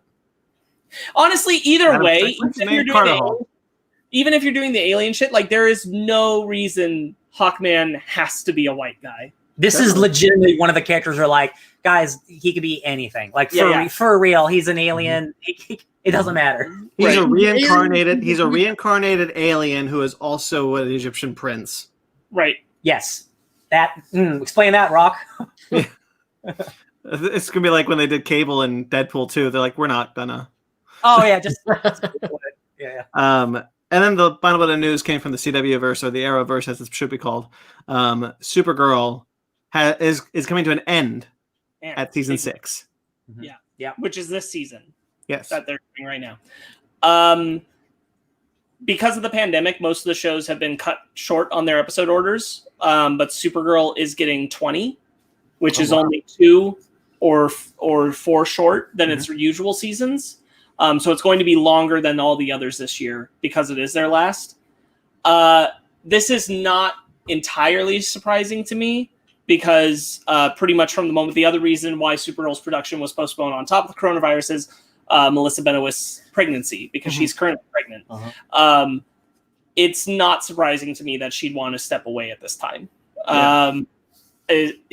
Especially like not living in Vancouver like regularly and having to film there for this show. I can understand being a new mom not wanting to do that. Especially in a universe where saying goodbye isn't saying goodbye forever.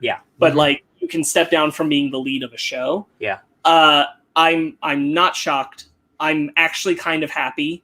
It's good to know that at least one of the shows I really still like a lot, not just like watch because I'm keeping up, but I really enjoy watching, is probably going to go out on a high note because I haven't been disappointed with Supergirl up to this point. And it's going to end on its own terms. And I'm like, I couldn't ask for more. Like 6 seasons is a solid amount. It's going to go out well. And I'd rather that than the way Arrow went out. So, which was overstaying its welcome. I genuinely wonder how long they'll be able to keep the Flash around in light of this. It's so funny because like there are so many memes of like Supergirl gets canceled and then it's like Flash looks behind his back. Barry, because it was me, Barry. At a certain point, like I have to imagine that some members, if not Grant Gustin himself, are getting a little tired of doing that all the time. I do wonder how long Flash is planning to go for, but the really nice thing is the timing couldn't be better. We've got Superman and Lois Lane's show coming up. She can show up there. So there'll still be you can, and like Supergirl can still exist in the universe of the show. Like you can see her just as much as we were seeing Superman before he got this show. She's on their Justice League. Right. Yeah. So like she can still come back and show up. Melissa Benoist, I'm sure, will still reprise her role as Supergirl every once in a while. We're just not going to have her regular show. And I think that's fine. Absolutely. I'm really happy that it's gonna be good. Like that we're not, unless the season's really shitty, which would suck. But so far it's been solid. So I'm glad because like I like the Flash, but I've gotten tired of the Flash, and I'm just kind of that one I'm watching to keep up. So whenever the Flash ends at this point, it's kind of gonna be like, but you didn't go out on your high. Sure. Season 2. Yeah. Well, to each their own. But now we switch gears to the distinguished competition of Marvel. The Marvel Cinematic Universe had some news. What? No Snyder Cut news? Oh, I actually meant to talk about that with the Ray Fisher stuff. Sorry. I was going to say, because that seems like a big deal, doesn't it? That does. They're spending $1 million, a big deal. Justice League will now have cost $370 because Zack Snyder is doing more reshoots with $70? Cheapest movie ever made. $370 million. I think that makes it the most expensive movie ever made at this point. No, Avatar. Avatar costs more than that. Avatar does not have more than $370 million. Avatar definitely costs more than $370 million, my boy. The first Avatar? No. Yeah, 100%. That cost $500 million, baby. No, it didn't. Pretty sure. You guys, someone look it up. Yeah, I know. Too much. Anyway, because he's doing reshoots with Ben Affleck, Gal Gadot, Ray Fisher is expected to come back. Everyone is expected except for Henry Cavill. He's the only one I wanted. I mean, it'd be better than him exploding throughout the movie because of his Witcher look. Oh my God! Just have him have the Witcher wig. Okay, so Avatar was officially budgeted when it started at $237 million. Okay. However, additional costs later put the estimates more between $280 and $1,310 million, plus $150 million for promotion. It's a lot. I can't do math right now. What? So estimates put it between $218 and $310 million, and then add $150 million for marketing. So about $450 million. Well, then if they take marketing into account the $370 million, I'm just that wasn't taking marketing into account. I'm just reading you what the Avatar stuff says. I also That's don't all. care that much. Yeah. Anyway, good for him. He's getting to the movie that's supposed to be done. That's the thing that I'm mad about. It's like, yeah, man, I had this cut definitely ready. Definitely don't need all this money to help finish it. Definitely not. Literally said all Warner Brothers has to do is push a button and it's out. Oh, It's a year-long button. dang. Nope, still not. Do you want to know? It's really stupid. Do you want to know what the highest budget movie of all time? Sure. Like raw budget, not including promotional material? Yeah, raw budget. Solo. $378.5 million. Solo. Pirates of the Caribbean on Stranger Tides. Oh, What? the fourth one, right? That's the fourth one. That movie. Whoa. That's an expensive movie. That is really? the most expensive. That movie cost $378 million. Are $2.5 you million. I think all that went to Johnny Depp's wine budget. Or something. That's crazy. Yeah, That movie does not look like it cost that much money. No, it So- is not. I'm not on you though. That is it. That's Wow. movies don't need Holy to crap. exist. That's too much. All Wow. right. Yeah, that's what pisses me off too. Is that he's Yeah. he's like, it's done. He's like, yeah, they just push a button. He's like, oh, hey, I need you to do research. He's like, what? Why are you lying, Zach? Whatever. Happy for him, I guess. Anyway. I'm happy that the cast is coming back because if they want to come back, I think that's Except for the one actor we really want to come back so we could put Yeah. people who. Real quick, I'm pretty sure he still wasn't lying necessarily. I think that they had everything filmed for the cut he wanted to release of the film. He's now making 4 1-hour episodes of a show. Yeah. Different. Tricky. He's Yeah. probably now adding in material to make other things that were there work even better. That's true. Okay. I don't think that it's necessarily him. So, slightly coming to his defense, I'm sure that the cut was all filmed. Everything that he wanted originally, kind of for the most part, was there. Without effects and stuff, yeah. Right. But, but the other thing is, and also know that he left the project partway in. He did. So, of course, there's going to be some gaps. It doesn't sound like it's a ton that they want to reshoot. Yeah. He kept talking about how the VFX are done, the movie is done, it's ready to. You can put it in theaters now, and it's like, dude. No, I get it. That is bullshit. Yeah. But we always knew that seeing the effects was done and all that was bullshit. Bro, we saw what that dark side looked like. Yeah. All right. So anyway, now we're switching gears, going to the other aisle, the Marvel Cinematic Universe. Disney has postponed the MCU start, the Phase 4 start again. Black Widow has been pushed from November 6th to May 7th of next year. Right. Oh, that's a big push. Yeah. Shang-Chi is now going to be in between Black Widow and Eternals. Right. When it wasn't before. It's so weird. It had originally had the release date of May 7th, but now it's going to be July 9th. Right. Whoa. And Eternals has been pushed from February 12th of next year to November 5th of next year. That's Right.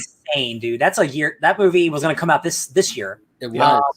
Holy shit. And Shang-Chi has the date that was being reserved for Spider-Man 3, Yes. which has now been pushed to December optimistically. Yes. And then things get crazy because we have 3 MCU movies 1 month after the other the next year. Yeah. So we have a year off, and then we're getting way too much. Damn you, Corona. I didn't look at the dates. I didn't know it was this severe. That's crazy. Shang-Chi must be a smaller movie because I don't think that thing's even started filming. Yeah. I don't know. I don't think so. I've not heard anything. I follow the dude on social media. He's not filming right now. We'll talk about it when we get to the trailers, but WandaVision and Falcon and Winter Soldier have been switched. Yeah.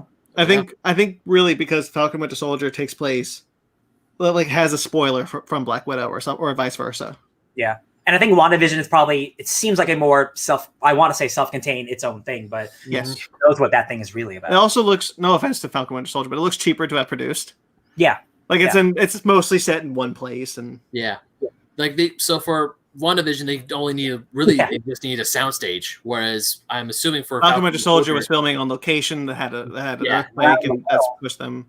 Yeah, whereas those guys they're traveling the world, whereas WandaVision is just put them in Studio 35, they're fine. Man. The other MCU news is that the Loki TV series has cast Richard E. Grant. Yeah, he's great. Nice. He will be in the Disney Plus series. We don't know as who. They haven't said. he was so excited to be in that Star Wars movie, and it's nice to see him just like, now I'm in a Marvel thing. Woo! Yeah. So, just to clarify on those release dates too. So it is Spider-Man at the moment on December 17th, 2021. Mhm. Thor: Love and Thunder is now February 11th, 2022. Okay. And the next month, Doctor Strange in the Multiverse of Madness, March 25th, 2022. Guaranteed one of those is moving into the summer. I wouldn't be surprised if they didn't, Yeah. because they're still going to want to put Captain Marvel 2 and Guardians of the Galaxy 3 out You think in 2022. Oh my God, so many movies! Yes, I do. I do think, yes, they are going to have to push those movies that close to each other, because otherwise they're many steps back from where they want to be. I just can't believe it's so. Again, it's Eternals is like that movie was gonna come out in like 2 months. And here's the thing. Honestly, the more delays that happen related to the coronavirus, the closer these Marvel releases are going to get to each other. Yeah. They're not going to keep pushing them back forever. They're going to start They need to tightening come them out up to each other. Yeah, you're right. Man, it's nuts. And then the final bit of not the final bit of MCU news is that Nick Fury is apparently getting his own Disney Plus TV show with Samuel L. Jackson returning. I love a 7-year-old man getting a TV show. Good job. Sid. Good job. This will be written by one of the executive producers and writers from Mr. Robot, Kyle Bradstreet. Ooh, that to me immediately says like spy shit, because that or like hacker shit. Like that sounds cool. So, is this Sword So a show? So somebody put like, if this show isn't called Nick Fury Sword and Shield, then I don't want it, because I'm like, oh shit, that's awesome. Because if you guys remember at the end of Captain Marvel. Far From Home. Oh my God, Spider-Man. In the end of the Spider-Man movie, he's establishing Sword up in space. Well, so, okay, wait a second. Hold on. I think it's either, I don't remember who was on set. And it's either Falcon Winter Soldier or WandaVision. There were people walking around with uniforms for Sword. Cool. I believe it. Oh yeah, hell yeah. Woo. So it will be introduced in one of those shows. I don't remember which one. We're gonna get Sword. That makes sense. Yeah, man. All right. Would you accept Fury agent of Sword? Yeah. Yeah. I just like Sword being a thing that's like it's happening in the comics right now. Guess what? It's also happening in the TV show right now. From the MCU perspective, ignoring the Agents of S.H.I.E.L.D. ABC television shows effect, S.H.I.E.L.D. has been gone for so long, and now they'll reestablish themselves as like, guys, there's a whole lot of extraterrestrial threats. Y'all just had Thanos, so we're making Sword, and everyone's going to be like, we feel so much better with Sword up there. Yeah. Mag says hopefully Zodiac Connection 2 or other enemy groups. Yeah. Oh, This time, no Nazis. No Nazis. No more. That's the recruitment tagline for Sword. This time, no Nazis. Yeah, this time. Are you a Nazi? Sorry, I can't join. Okay, so let's get in some trailers. Flawless. Let's get in some trailers then. T-Talk. Transformers War for Cybertron Earthrise had a trailer. Its first trailer. Yeah, it did. Yeah. So I was that first trailer lied to me, because then I saw that show. So I now see what they do with these trailers, and they put all the cool stuff in the trailers, and it's not actually that cool. So, or like there are still cool concepts that are just underexplored. Yes. Yeah. So I like the stuff with Megatron. It's exactly what you wanted. You're like, hey, okay, the Megatron is like left on this planet. Like, what happens after? That seems to be like what it's about. But also, we're going to follow Optimus on some random planet team. Like, that's probably not going to matter about anything, right? I want to believe Brandon. Maybe this one will be better. Maybe, but then remember, I know I was the most positive on the Transformers show, but even when I was watching this trailer, and it's like they do show cool stuff, but I wanted it to stay on Cybertron. I didn't want them to go to Earth because it's called Earthrise. It's like, the next season introduces the Maximals, the Maximals and the Predacons. Yeah. Actually, I thought for a second that like that one dude with the weird logo before the mercenary thing. I thought that was like a bastardized version of the Maximals. I was like, what are we getting? Like animal Transformers? Oh no, never mind. That's season 3. I mean, I'm still interested even in just like the idea of a mercenary faction, but the thing is that I just don't expect this team to deliver on those cool ideas. Because so now my expectations are much lower, and I'm less if you look at like Bumblebee wasn't a mercenary, but he was the third. He was like a rogue element, right? Why would I want to join you guys? The Decepticons only try to kill me every time they see me. There you go. That's stupid. So like I'd like to imagine, because like the idea of like a mercenary group, or like this group of others from the Transformers is a cool idea. But then I just think about like that execution is probably not going to be very cool. Pretty sure I saw a quintessence. Yeah. Trailer. At the very end, it looked like a quintessent head. Yeah. All right. Anyway, Books of Blood. Hulu's Books of Blood. Spooky. It's a show or a movie? Looks like a movie. It's a movie. Oh, it's a movie. There you go. It says Hulu original film at the end. There you go. Hey guys, did you know that every death has a story? You asked me a little while ago, was that the girl from Tomorrowland in it? We were watching This is the girl from Tomorrowland. No, this is the girl from Tomorrowland. Because I was going to ask you during the trailer, but I'm like, I'm probably wrong. So no. No, this is the girl from Tomorrowland. Okay. This is Britt Robertson. Yeah, I think this looks neat. I think some of it looked a little generic, but then everything else was super cool. So I'm like, I hope it's good. I think it looks. It's Clive Barker. And it's Clive Barker. The skin writing is always cool. The visual concepts have me intrigued. Yeah. Like, not to shit on something else we're going to talk about, but like this grabbed me more than Hellstrom did with its trailer. Mm-hmm. And I feel like we're exploring similar territory, not the exact same, but similar. Yeah. And I was just more engaged in all the ideas on display here. Mm-hmm. It also seems like they're exploring more, and that Hellstrom trailer was kind of like that's what the first couple episodes are about. Yeah, which doesn't make sense because that's a show and this was a movie. Yeah. The reason why I asked is because it looks like this movie is trying to tell 3 different storylines at once. Looks like an anthology, like Scary Stories to Tell in the Dark, or yeah. I think it's going to be. I think it is going to focus on some different characters, but I do think there's a more direct through line than just than your typical anthology. Something like, here's this part, then this part, then this part, and that's the movie. Yeah, I think it's all going to kind of be very closely related to each other. Because when I was watching the trailer, the part, or the thread line that I was more interested in was the woman who was confronting the medium, saying like, "Hey, I just lost my son," and mediums like this dude like to prey on people, and then they close the lights off, and blood is written everywhere on the wall. I'm like, oh, he ain't effing around. He knows his shit. Yeah. He ain't normal. Okay. This looks like Clive Barker's Odd Thomas, is what it looks like to me. Odd Thomas. Don't know that one, Ben? No. It's Dean Koontz. I understand. It's not Koontz, though. The Haunting of Bly Manor had a new trailer this week. Whoa! That first season's so good, and this is another one of those. Yeah.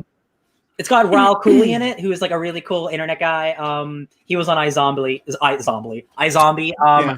He's like a big fan cast for Reed Richards, and I'm like, oh my god, give me an Indian Reed Richards, that'd be so dope. I just like him a lot, and him being in a big production is super cool. I really like that.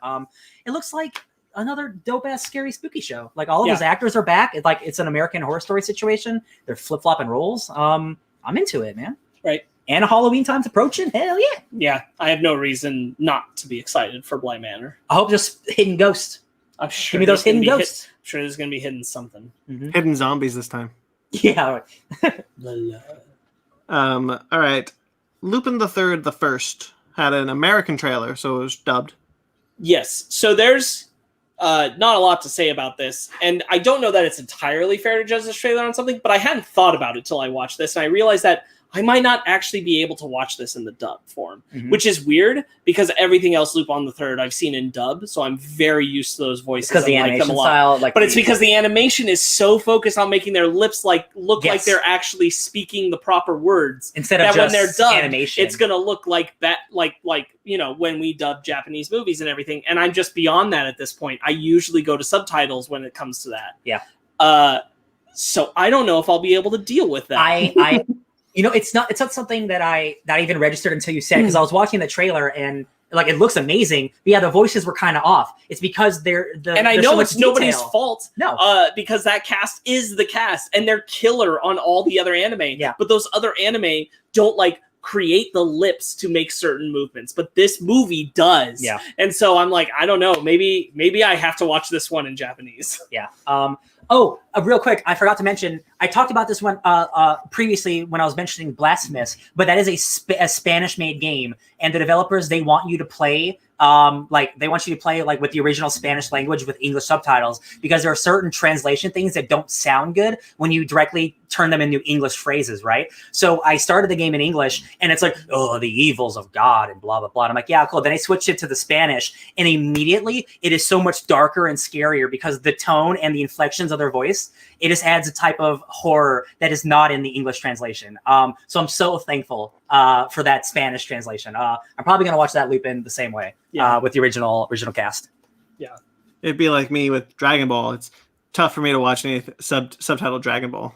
I totally understand that, but like if they made a Dragon Ball thing where it was like this, but the lips were made to match the Japanese voice actors, I'd have a really hard time, I think, trying to watch their voices match lips that just are never going to work that way. Yeah. Because it's just not like watching normal dubbed anime.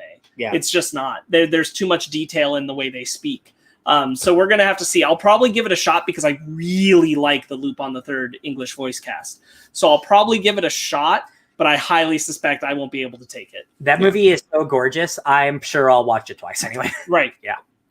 I'm just glad that we're getting an English dubbed version. Yeah. I mean, like we always would have, because Lupin the Third as its English dub is very popular. Mm-hmm. So it was always going to be these guys. It was always going to happen. It's just one of those things where I think the animation might have outclassed them on this one. Yeah. Mm-hmm. They just might not be able to like, for some people it might be fine. I have a suspicion I'm not going to be able to deal with it. Yeah. All right. Hellstrom. Hulu's Hellstrom. Not Marvel's Hellstrom. Hulu's Hellstrom. This makes me think a lot of the early trailers when Constantine got his show. Yeah, I see that. Yeah. I think with that first trailer, I don't think this looks like the best thing in the world, but I think this is a good trailer. But I think people want to shit on this just because of what it is, because it is an original Marvel thing that's not tied to the universe and it's super dark. And I've seen so many people shitting like, who cares about Hellstrom? Like, you guys didn't care about Iron Man before that movie, so you can't say that. Like, I hate that argument about things. I think this trailer is a really good tone piece, and it looks at least different than anything else I've seen Marvel put out recently, and that makes me excited. Even though it's a Hulu thing, it's still a Marvel property. Well, it's weird to me. It's weird to me that Marvel's name isn't anywhere attached to this. Yeah, because not once in the trailer.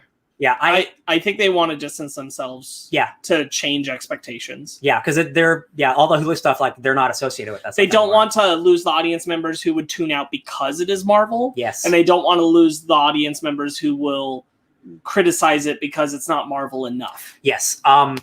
For real, like, this doesn't look like a Marvel show at all. It looks just like a spooky demon show, right. But it's about the son of Satan. It like Constantine's part of the. Again, I think that's a really good comparison because Constantine's part of that CW Arrowverse now. Yeah. But when he was doing his show, it didn't look like any of those things. It wouldn't have looked like it belonged in the same production or room at all. And I mean, part of that's the studio it was made on, but part of that is just like the tone they went for. Yeah. Mm-hmm.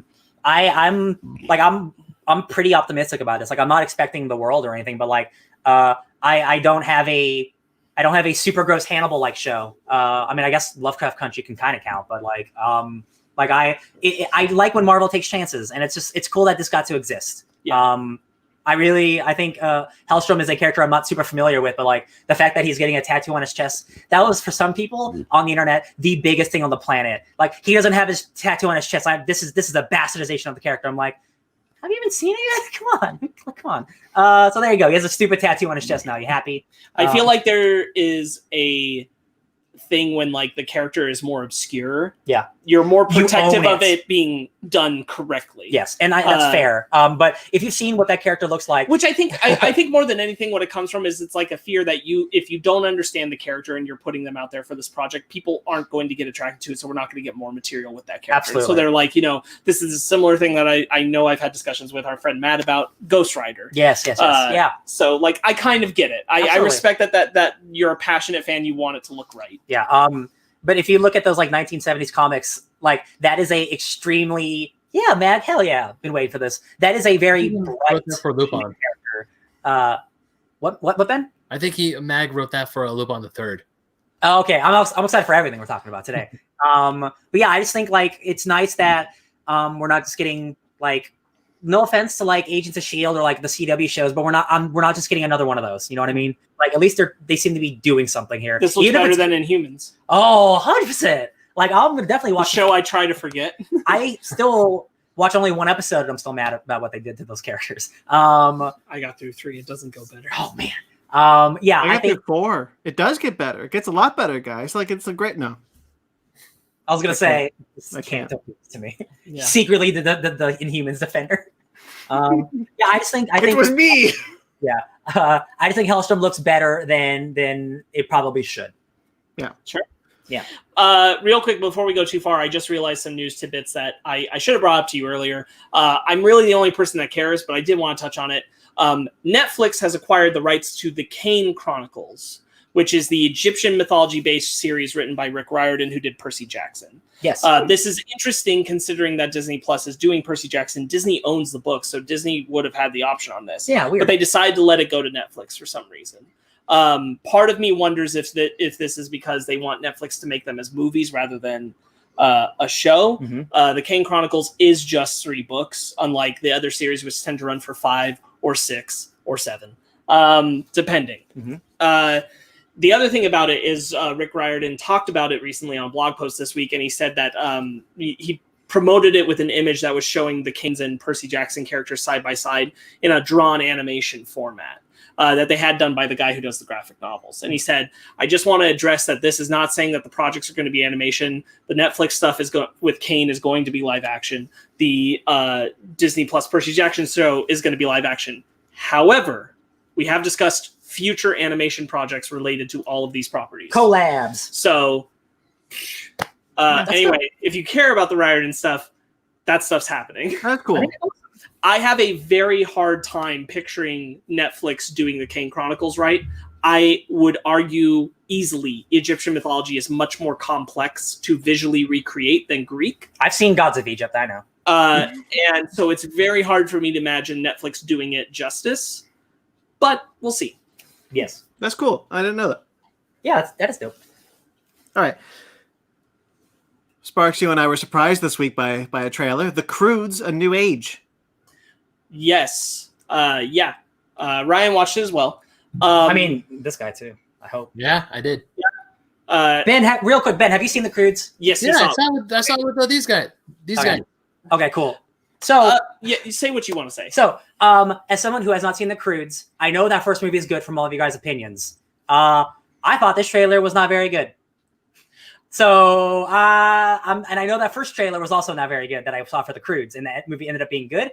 But this was a 3.5-minute trailer that had a lot of jokes in it, and he also wasn't laughing, and I wasn't laughing. So, I don't really want to see this. I will say, like, it's a weird position to take. Like, there are things in The Croods that definitely made me laugh. But what made me like The Croods wasn't that it was funny. Yeah. It's that the emotion in the story was actually really, really competent and good. Okay. Which is what I told Ryan this too. It's what I'm hoping for out of this one. But I will say, like, I still think this isn't a very good trailer. I think if I wasn't already invested in the characters, I'd think this was a bad trailer. But I'm invested, so I'm kind of like just happy to see them, kind of thing. But I am nervous. I do feel like a lot of what we're seeing in this trailer of the plot is the same story about them reacting to the presence of Guy and what he means for the future of mankind, but taken up to the next level. Mm-hmm. And I don't really need that part of the story again. I'm hoping that, much like the first movie isn't actually about that, but it's about the relationship between the dad and the daughter, this movie is actually more about the relationship that's happening between Emma Stone's character and Kelly Marie Tran's character. Yes. I'm hoping that's what the core of the movie is actually about, because that sounds like that's going to be something that's actually emotional and usually what they will develop. This is what happened with the first Croods. The trailer didn't show any of the dad and daughter stuff, didn't show how that was the heart of the movie. None of us thought it looked good, and then the movie was actually pretty good. And I'm hoping that's the case with the Croods too. Yeah, I do too. I think I totally agree with the fact that, like, because I'm interested in a sequel to the Croods and I've wanted one for a while, I'm looking at this like going like, hey, I'm happy to see my characters back, see these characters back. Yeah. But if I didn't know that, I probably wouldn't care. Right. And visually the animation looks great. And like, it's a solid voice cast. So I hope that they're able to find some of that same heart and emotional appeal that they nailed in the first one. The other thing is, what jokes do work in the Croods are long form comedy. They're funnier because of how long the gag goes on, or because of the repetition of it. Okay. And it's hard to do that comedy in trailers. So if it still has that kind of comedy, I can understand why the jokes that had to be chosen for this trailer aren't those jokes. Do we know if it's but like we'll the see. same creative team and everything? That I haven't looked into. Do you know? Into it. I forgot to look into it. I was going to do it like yesterday. Well, we'll have to look into it after. I'll look into it. But go ahead. I'm excited to see the Croods back. Hopefully, it's just as good as the first one. Ben, thoughts? Croods 2? It looked okay. It looked fine. I mean, like we said, the first trailer for the Croods didn't sell us. Then we saw the movie, and it turned out to be really good. So, I mean, I have a feeling that they're gonna pull another fast one on us. Yeah, I'm hoping lightning will strike twice. Mm-hmm. Yeah. I'd like to support a Nick Cage movie. Oh, I did all really right. like the joke of never apologize for effective kill circle. I really liked that. I did part. too. I like that. And then the final trailer we talked about took us completely by surprise. Nobody knew it was coming. WandaVision. Released its first trailer this week. Hold up. I'm sorry. Did you guys know that the story for the Croods is credited to Kirk D'Amico, Chris Sanders, who are the co-directors of it, but also to John Cleese? What? Weird. Yes. Weird. Sean Cleese, what are you doing with cavemans? Anyway, show me the sequel. Show me Show the money. me the I sequel. can tell you right now, it's not the same directors. Okay. I don't know past that, but it's not the same directors. Weird. Then it's coming out so much later, and it's not the same people. Then it's weird. Yeah. Well, because DreamWorks canceled it when they were bought by Universal. Yeah. And then they brought it back. But with There. other people. So the WandaVision trailer dropped this week, surprising everyone. Mhm. What do we think about this one? Looks good. Yeah. Give me it. I want it now. You got the going through all the different time periods of like American television, the 50s, the 60s, the 70s, 80s. I love the look and the black. I love how the trailer starts. I love everything in the trailer. It looks completely divorced from anything we've seen in the Marvel Cinematic Universe so far. I'm very excited for the show. I love seeing Paul Bettany in like full Vision makeup. And then when he touches that one girl and she's like, are you dead? He's like, no. He's like, or he's like, where am I? No, Am I dead? Yeah. He's like, no, you're not dead. He's like, oh, but you are. He's like, what? Oh, you mean Catherine Hahn, the secret probably MVP of this show because she's one of the funniest people on the planet. Probably. Also, her name is Agatha, who is a very classic Scarlet Witch villain. Spoilers, she's the bad guy. Oh, she's wearing classic costume colors. It's all blue and black. We even see Vision in his classic costume too. It looks like a Halloween episode or something. Yeah. Yes. Yeah, dude. Probably the Like, same episode that we see The Scarlet Wanda Witch one, yeah. in so hers. like this show looks like maybe besides like Guardians of the Galaxy and like Thor Ragnarok, like this is like like you said, Brandon, like this is a departure. This is something like, yo man, we're gonna do something different. We're not just gonna homogenize another MCU thing out. We're gonna make it and something that they had to do on television. Yes. To represent, television in itself. And like we see the kids, and like that's just like, even if they don't do anything with those kids in this season, Just having them, they now exist in the world. Right. That is, for me, that is a future. That is just a future. I love the bouncing around of the different like time periods of television. Yeah. I love that she kind of makes it happen when she does magic. Like I love the image of Vision when he has his makeover his face and he shakes it with the little sparkles and turns into Paul Bettany. Yeah, classic like 50s. Like, I Vision. thought that was really good. We so- see Photon. Yeah, we do for a moment. So I think I now have an idea of how the show is going to work. 1 second. Yeah. Ben, do you know who Photon is? I know I've heard the name before, but I can't think of that person on the top of my head. She's Monica Rambeau, so the little girl from Captain Marvel, grown up. Gotcha. Okay. So, I think I have an idea of what how the show is structured because we very quickly see it.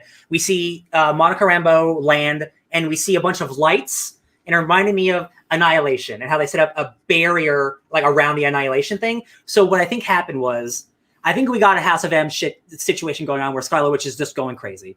She has created this bubble of reality that is constantly messing and getting rewritten, and things are going crazy. And the people outside, either it's Shield or it's somebody else, they don't know what to do. So they bring in Darcy, who we know is already coming in. They bring in Jimmy Woo. We know Jimmy Woo's coming back. It's like this complicated of so many different things because they don't know how to handle it. They're bringing in science people, magic people, superheroes, because Wanda's doing something that the MCU has not experienced yet. But like besides a snap, but this is like reality altering, like on a daily basis. And that just seems fascinating to me. Like it's going to be like a science experiment almost. Like how do we handle this crazy lady who's just bending reality at her whim? I think it's going to be crazy cool. Me too. Very excited. Oh yeah.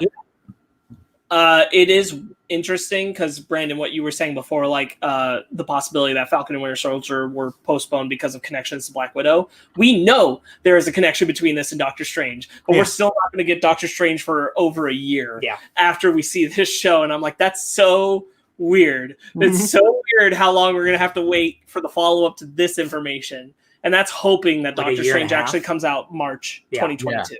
Yeah. So the beginning of the MCU will probably be sometime coming soon. This year, though. I mean, November. Yeah, probably November. But when's Mando? October. Okay, so yeah, definitely not October. So definitely probably November. November or December. Yeah. It's so soon. Okay, that's it. Topic time. Topic time. Swords. All right, we're going to talk about the next part of our Dawn of X kind of primer for you guys. Yeah. Talking about the next 5 comics, which is why it's called More Swords. Dawn of X Part 2, More Swords. More swords. Give me more swords. Real quick. Absolutely none of the same directing or writing team from the Croods is coming back for the Croods too. Interesting. Ooh, that's exciting. That's kind of a bummer. That's also interesting that again, like the company got bought but they brought it back, but not with the what it's weird. X-Men. Hey guys, X-Men.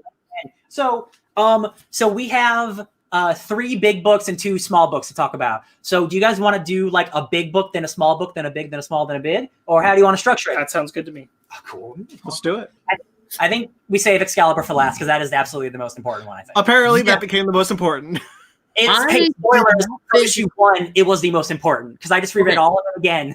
Okay, so when I read X-Men Creation or X of Swords Creation, and we got to the Excalibur shit, and I'm like, oh, thank God I've been picking up Excalibur since the beginning because holy shit. Listen, we will talk about my queen, Opal Luna Saturnine, the omniversal Matrix lady. We'll talk about her later.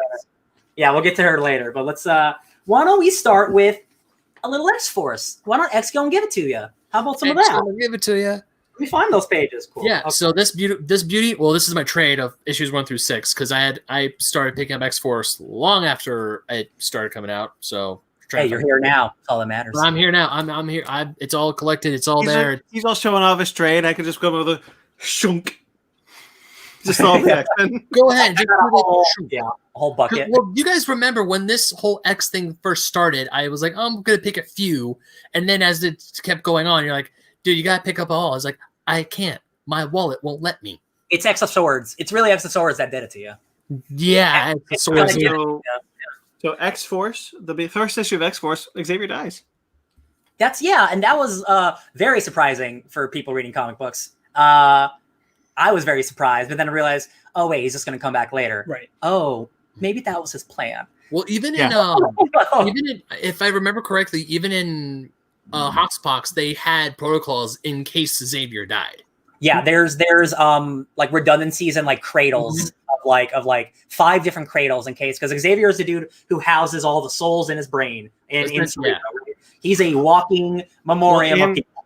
Well, if I remember correctly, there were no protocols of whether or not if Xavier died. It was if the first Cerebro helmet was lost. We have things like that. It was in X-Force 2 where they're just like, if Xavier is lost, then Jean has to do it, and we're not sure Jean can do it.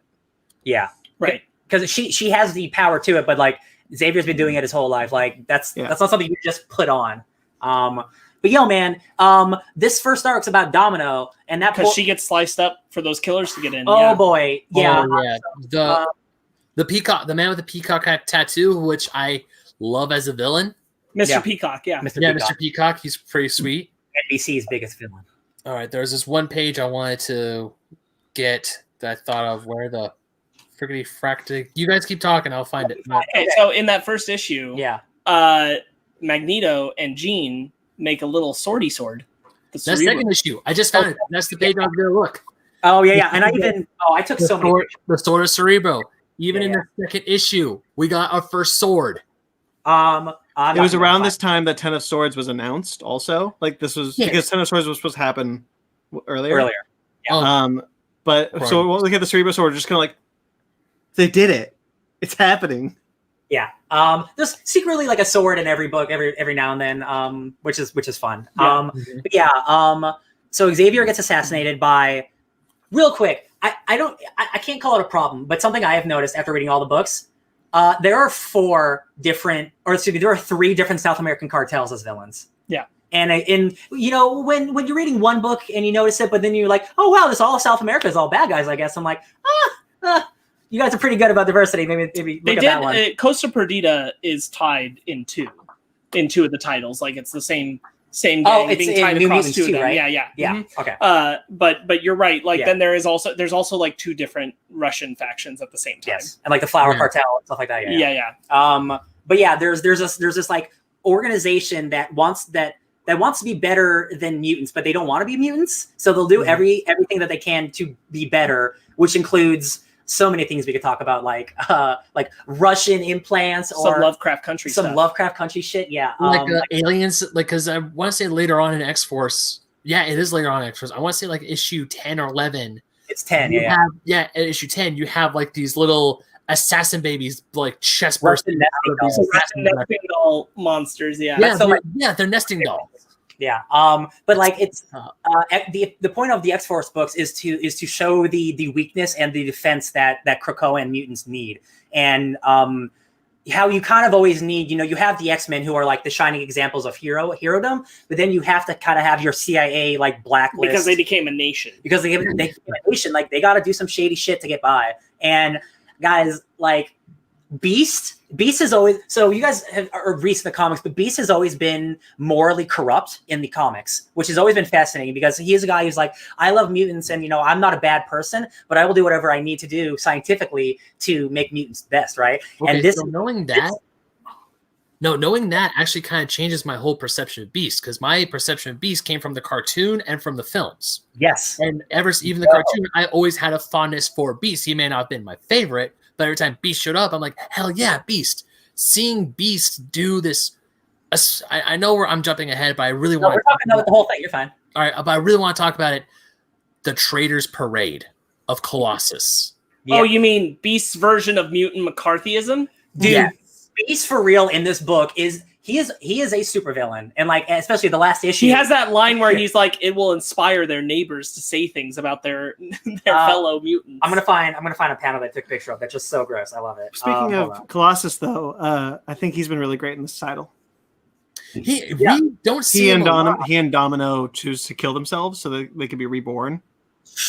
They have a discussion about it, where he's trying to tell Domino, why don't you kill yourself so you're reborn without the damage that they did to you? And she's like, I don't want to forget it. And then they go on a mission and she ends up getting mortally wounded. Yeah. And she says, don't you let them resurrect me without me remembering. I'm not going to die. I want to remember unless the pain. You promise me. Cut to beginning of next issue. So so all that stuff. And she's like, yeah, I don't remember. I guess I didn't want to experience that pain. Yikes! Like it's X-Force and X-Men specifically that tie into the moral ambiguity of what they're really doing. Mm-hmm. That I just find so fascinating, because like you do want the X-Men to have this thriving nation, but you also realize like, oh, they're also shady. And Beast, I got this, my favorite, but they also decide like, oh, a person is more useful if they're not carrying that trauma around. Yes. Which, hey man, it's a society. Beast says, I like to think of X-Force as a dark orchestra and I am the conductor. And that shit is so, and he just goes into every detail about like, oh, it's like a precision slice of the violin. And it's like, Beast, you're a psychopath. And then he's like, oh, aren't you always right, Dr. McCoy? always. This also ties in really well to like the very first issue of X-Force, where Beast is exploring parts of the island, and he suspects that there wouldn't be any dangers there. Yeah. And he gets nearly attacked by an animal that And Wolverine kills. Yeah. And he says, "You can never let your guard down, Beast. You can never like all that stuff." And Beast just takes that advice and runs with it. Logan, you're right. So I was trying to flip through to get to the panel I want to talk about, but then I got to this one where Logan is split in half and he's stabbing a dude. Oh, I love it. Just Smile is the scariest he's ever done. Yeah. Oh, I love it. So and then the artist, Forge comes along and slams his two halves back together. That's a great comic book. That Kid Omega gets killed, I think, 4 different times throughout this Quinn title. dies a lot. Logan gets killed so many times throughout all of X-Force. He also started dating which one? One of the separate cuckoos. Yes. Celeste, who's saying, "I'm keeping you a secret because I don't want to share you." Oh man, I wrote it down somewhere. Because I want to share you, but also, don't they? Is it in Cable or is it in Wolverine where they're trying to get information from It's Gwen? Wolverine. It's in Wolverine. And then they want him to set them up with Cable. Yeah, there's a lot of love romance going on between Cable and the Cuckoos that But at this moment, it seems like Cable is like well aware that he's kind of in a thing with all of them. Yeah. But the Celeste and Quinn thing is kind of implied to be secret. Yeah. Oh, the teenagers be shady, y'all. Let's see. Domino gets super messed up. She gets lots of her skin like ripped off. Yeah. So these people can use her luck ability. Also, there's a whole bunch of like Domino clone people who are just. That is such a cool idea. Like having luck as your power is crazy. She gets part of her ravaged skin restored first by Kid Omega's power, and then later by Krakoan weaponry from Forge. Forge, whose mutant ability is just I'm dope at technology. Makes her like a Krakoan weapon. He also makes himself a Krakoan mech suit, which is just awesome. She has to go kill an assassin who has her luck. Yeah. Oh yeah. All these. Oh, that was such a good arc. That two issue. I think that's issue 7. Yeah. Pretty sure it's it's across 2 issues. All these people keep getting killed in insane ways. Like nobody can make this shot. It must be luck. And then you see like an opposite Domino, and I'm like, oh, it's so cool. Man, those villains are awful. Like they're just like they're cloning people. They're breeding people, creating bodies. Like they fight a bunch of skin people who are just muscle. This book is gnarly. Yeah. It's the exact type of gnarly. There's a whole bunch of body horror with plant life in Terra Verde when you uncover Beast's experiments. Oh my god! And you realize that Beast is the person who created this villain group. Yeah. Beast is the reason that this is happening, and he's just like, oh, I gotta find line. But it's like I may have miscalculated this one. That's his reasoning for all of X-Force's faults. I may have miscalculated in one of the data pages. This is also the title where we get to explore Black Tom more. Black Tom is so goofy. He loves to eat dirt. He likes cocoa. What a goofy Scottish villain. He creates a small version of him in one of the issues. It's on somebody's shoulder. Yeah. What was the one where I had it. I lost it. It's whatever. Go on. But like Black Tom likes to like he has command over plants and stuff, like so he hangs out with cocoa and stuff, but he can't talk to it like Cypher can. But like he turns like cocoa into like faces of himself, and he talks as like a giant head. And I'm just like, this dude's messed up. He's so wacky. Yeah, dude, X-Force is like, it's definitely like the dark book, like quote unquote dark book. But it also has really sweet moments between Jean and Logan. Because Jean, when they're in the hot tub. Beast Terra Verde stuff, she decides she has to quit. Yes, because she can't do it. There's one great image that I reposted on Twitter. It's Beast, and he has like sullen black eyes, and his glasses are reflecting Jean's eyes. Yes. And I'm like, dude, Joshua Cassara, who's the artist on this, is insane. And and that's right. Like right after he says, "Man, what a mess I made." She's like, "Wow, we agree on that, Beast." Yeah, like, oh, shit. Even when Jean shows up to Terra Verde and she's like, "Beast, don't patronize me," and she's just kicking ass. Yeah. Beast. I love people, especially online, are going like, "Oh my God, has Beast always been this way?" Yes. The answer is yes. In Battle of the Atom, he took the X-Men from the past to potentially ruin our future, just so he can teach Cyclops a lesson.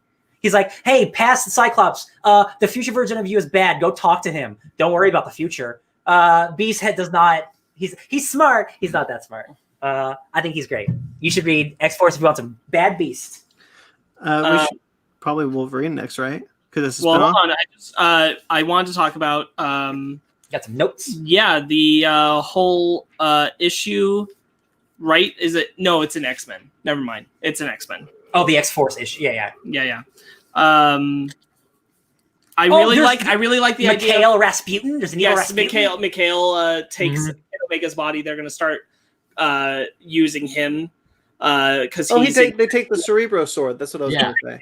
With Zeno, and he gets the Cerebro sword too. And Mikhail, and he wants them to extract all the data out of the sword. Yeah, and Mikhail is a mutant, but and Zeno, who is this evil organization with Mr. Peacock Man, hates mutants. But Mikhail, who's a bad guy, is like, listen, if you want to beat mutants, you're going to have to work with mutants. Yeah, and that's the most important thing where we left off at. And also, Colossus wanted to step really far away and just be a farmer, but he keeps getting dragged back into stuff. Man. And right now, he's been physically dragged in. He's going to be questioned by Jean. Yeah, and Omega Red. With Omega Red, because they're creating a whole, again, Beast is creating a whole idea that anyone associated with Russia is trouble. Is bad, yeah. It's very McCarthy. We have scenes of Beast like interrogating and like torturing people, and like even Jean's getting in on it, but like she doesn't like it. I'm just like, man, this is like I love that.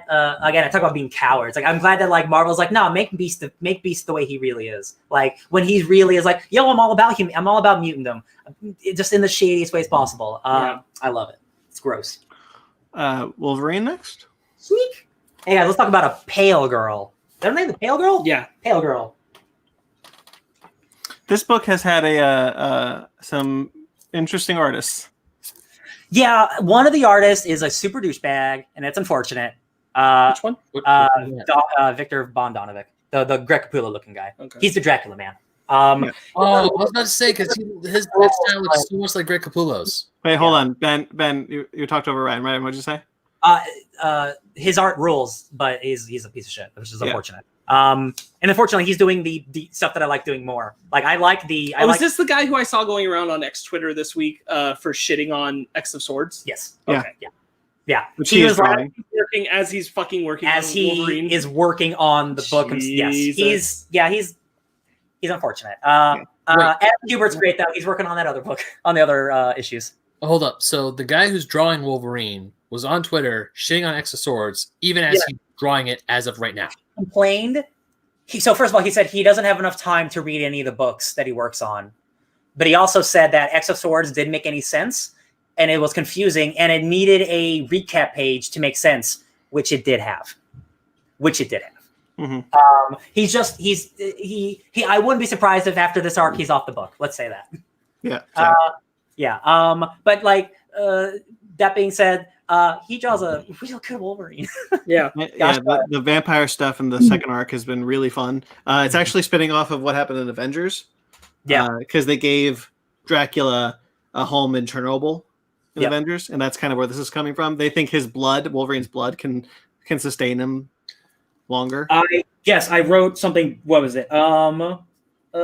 Something about. Oh, I don't know. Dracula says that Wolverine's blood. It's not just about him, like his healing factor. Like his blood is aged in truth. Like his blood like knows pain, and like his blood is better than other blood because he's lived for 200 years or whatever. I'm like, that is actually a cool idea that your blood has like a legacy. And all. Blood clocks. Oh yeah, the little blood clocks. That's so cool. Yeah. I think. Go ahead. No, because when I started picking up Wolverine, I got the first issue. Like half of it was Wolverine dealing with that one CIA guy, who I really liked. Going after the pale girl. Yeah, going after the pale girl, which I really dug. I thought that was a really cool part. And then the rest of the half was the vampire stuff, and I liked the ending of the pale girl stuff. But once we got into the vampire shit, I'm like, give me more of the vampire stuff. I want to see Wolverine fighting vampires. I never thought Wolverine kicking vampire ass was going to be the thing I wanted most in this book. Oh, Ben, I have a comic book for you called "What If Wolverine Was Lord of the Vampires" from 1985. Oh shit! X-Men and vampires go hand in hand like peanut butter and jelly, baby. Jubilee was a vampire for like 10 years. She was. There's a whole so much vampire stuff. Oh yeah. Let's see. And then she got better. Then they found a cure or whatever. Bannister is a cool CIA man. He's like the dude. He's helping Wolverine. Doesn't Wolverine stab him because he gets mind controlled? That's unfortunate. There's Wolverine also kills all the people. Yeah, there's one issue that leads directly into X-Force with the red suited people. Like they're wearing tree bark. Wasn't that a fake out? Oh, it was a fake out. You're Yeah, right. yeah. It was a mind thing for Yeah, the pale he girl. tricked the pale girl. You're right. Because You're he right. took Magneto's helmet That's right. when he drunk him under the table. Oh, that's Yeah.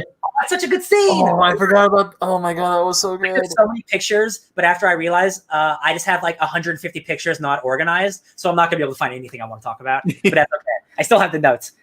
Yes, drunk Magneto is great. There's a scene where Wolverine is like with the X-Force gang, but he has a helmet on and just looks so sick. Yeah. Vampires are cool. He saved the Marauders. This is also another example of us seeing another faction of that Russian thing. This is the one where they have the power suits, which is some of what we've seen from the Marauders stuff. Yeah, the power dampening. Because we see the pale girl mess with the Marauders. She specifically messes with Bishop. This is during the time when Kate is dead. Yes. And he sees a zombie Kate drag him down into the depths. That's from what right. the pale girl haunts him with. That was spooky. And I was like, oh, right. Because I remember like she's back now and stuff. Yeah. But we're seeing like that other Russian faction, and then Omega Red's another Russian. There's a lot of Russian factions. Oh, yeah. Right, this is when Omega Red. This is the title that Omega Red comes to Krakoa on. Yeah. Yes. And they're not happy to see each other. No, they're not. Logan's pissed that they're letting him be there at all, and he's the one who tips him off in issue 1. He tips him off and says that he should go investigate, and he ends up stumbling into those vampires with the other girl. Yes. Wolverine meets a team of cool teen vampires who only eat animals, and I'm like, oh, we're busting him out. Yeah, I can't wait to see more of them. They listen to heavy metal to drone out the voice of Dracula. Yes. Oh, that's so sick. I love it. And yeah, I just wrote Vampire War setup, baby, because the final issue is just like Dracula is gonna come for Krakoa, but not yet. That's the next crossover. Right? Yeah. We're not ready to take on all of Krakoa yet. Yeah. We're not touching on one of the best issues, which is when Wolverine goes to a bar, which is like his getaway place because he doesn't feel like you should trust that. Oh, yeah. Of Krakoa's, all this stuff, and he's talking about how you can't like trust that everything's just going to be easy and just be safe. You need to stay connected and rooted to the rest of the world. Yeah. And at that bar are a whole bunch of people who are pissed off because they know who he is, and they blame him for a lot of mutant atrocity stuff. That's right. So they plan to push him into the lake and freeze his ass forever. Oh, that's right. Yes. But vampires show up. Vampires intervene. And Omega Red. And Omega Red. And we have a sick final page of the issue. Because Omega Red is at least working for Dracula. Yeah. Like the final page is gorgeous. Where like Wolverine's sinking in the vampires approaching. And Omega Red's tendrils are going down. Yeah, man. Vampires are cool. Dracula's cool. This is a very good Wolverine book. I mean, that dude never not has a solo book. Basically, he's always had a solo book. Luckily, this one's real good. Yeah, just get that artist off of there. And just where we're caught up right now, at the very end, there's an epilogue tease where Wolverine's walking through snow ready to fight some vampire war, and all of a sudden he gets bifrosted. Yeah, it's like, not now, and it's like I don't care. Yeah, I'm going to assume you're talking to Thor, or either Thor or Odin, and they're like, Odin's dead, dude. Odin's dead. Odin's dead, so it's Thor. Okay, and it's Fortnite. Yeah. So Thor is like, don't care, dude. You gotta do this other thing. Fortnite. That was the Fortnite. That was the Fortnite crossover. Like the X Factor one had the Gwenpool one. That was the Fortnite crossover. Oh, that was I thought it was a sword thing. Never mind. Nope, that's a Fortnite joke. So then. I only had 4 issues out or 5 issues or whatever, so not much to talk about. Definitely, if you like Dracula's, he's there. It's cool. All right, so probably X-Men. X-Men. Let me find my page. Hey guys, this one's gonna be fun to talk about because unlike all the other books, there aren't arcs in this series. No. Everything is a one-shot except for a Brood 2-shot. But that's okay. Let's see. Hey guys, I'm so happy I have this X-Men #1. Still waiting to find out what happened to X-23 Wolverine. Yeah, there are every single one of these issues is like a setup for another event, basically. Mm-hmm. I after rereading everything, it's hard to say what my favorite is, but X-Men just constantly gives me something new every issue, and that's just something I really appreciate, which is something he's done in basically every comic he's ever written. Yeah, I think the only thing I want is that like it spotlights a lot of good stuff, and I'm like, yeah, but but I want to explore it, and then we're just moving on. And the thing Yeah. is, like, all across all the other titles, we're still moving on and not addressing those things. And I'm like, but the question, Yeah, X-Men is like the bigger picture book, and like we'll get to that stuff eventually. Well, everything else is like here's the actual stories, which is kind of interesting. At the end of Hoxpox, Orcus is defeated, but only the thing around the sun. What is it called? The Forge. the Orcus Forge. Yeah, but the rest of the X-Men, they're going to go after the last Orcus stronghold. They're going to put an end to them finally. It's Magneto and Polaris, and they're dope as hell. And they fight apes with PhDs, and I love it. I love that's issue 4. Oh yeah, that when it's Apocalypse, Magneto, and Xavier. Yeah, I want to talk about that a little later. Yeah. Issue 1 basically just sets up more of Orca stuff. They're not gone. We'll see some. It's more. all from like Scott's perspective. It's Scott believing in the dream. Oh, and yeah. Polaris being like, "Yo, what? Like, do believe you really entirely?" believe in And he's that? like, "Oh yeah, every word." Yeah. He lives on the moon. Yeah. Scott. Is this the issue where there's like the sweet family dinner too and stuff? Yeah. Summer's family dinner. Logan, Scott, and Jean have all the connecting rooms. Hell yeah. All polyamory. I never realized it, but the first issue of X-Men, the cover, is the entire, essentially, Summers family with Logan chilling right here in the corner. Yeah, so the entire Summers family. So the entire Summers family? The entire Summers family. Yeah. Real quick, I'll be right back. You guys keep talking. Yeah, you're good. Because they're all intermingling and banging. Oh, yeah. The kids love Magneto. Magneto's the dopest. The second issue is the Arok Ma Island connecting with Krakoa. Yes, I forgot With that Summoner. this happened so early. This is straight up. This is all Exosword stuff right here, guys. So Scott and Cable and one other person, Rachel. His alternate future daughter. I'll go out and investigate the coming arrival of the island and the Summoner. The Iraq Point. Yeah. Yes. Because Krakoa has sensed the island, and Krakoa is just moving towards this island. So they're going to go investigate. And so Apocalypse comes and visits Summoner after the islands connect. Yep. And learns that Summoner is a child of War. And War so his grandchild is his daughter. Uh-huh. Yeah, War is his daughter. And he promises to save all those of Krakoa and Arako. Yep.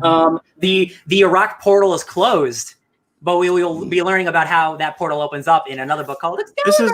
This is also the title where Krakoa merges with itself with another. Yeah, that's what we were just saying. Yeah. That's the second issue with Iraq. That the confused third me, by the way, when we got to Ten of Swords about Rocco. Yeah, actually, I completely forgot about the joining, but because I thought Arako was the island that it merged with in that issue, and then they're talking about like, oh, Arako was lost in this other dimension. And Yes. So very, very quickly, Arako is in Otherworld. That is the Exosword's creation stuff. This is the Iraq Point. It is the way to get into that other island. It is in another dimension. I see. Yeah. But it also like physically was another island on its own that connected to Krakoa. Yes. Just to be clear, Yes. it's just not all of that island. Yeah. It's like a little break point. The third issue is horticulture. Old ladies who know a thing or two about plants and beat the shit out of Sebastian Shaw. Bro, Yep. oh my god. This is the most divisive issue of X-Men because some people hate these Golden Girls villains and some people love them. I love them. I think And where they showed up, we're not going to talk about it, but the Empire crossover where they reappear is perfect use of them. and then they team up with Beast to take them out and stuff. Yeah. Yeah. That, I feel like the horticulture makes sense because Krakoa's economy is essentially based off the Krakoa plants where they use to make their drugs. So of course, a bunch of crazy plant ladies are going to want to get their hands on that shit. yeah, they are radical botanists and gardeners. They basically they're like extreme scientists, but for plants, and I love that. It's like poison ivy, right? I think I like them because they're different.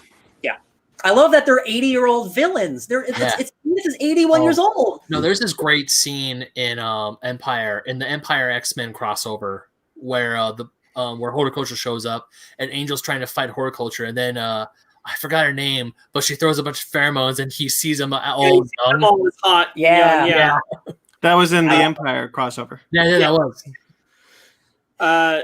So issue 4. Hold on, real quick. Oh, okay. So we know about the Logan, Scott, Jean trifecta, but in this issue specifically, there's a lot of implications that Scott and Emma. that Scott and Emma are also in a relationship, which means they're probably all just banging. Because in another comic, Jean and Emma have a moment together, and I'm like, dude, everyone's just banging. It's great. Yeah, I love it.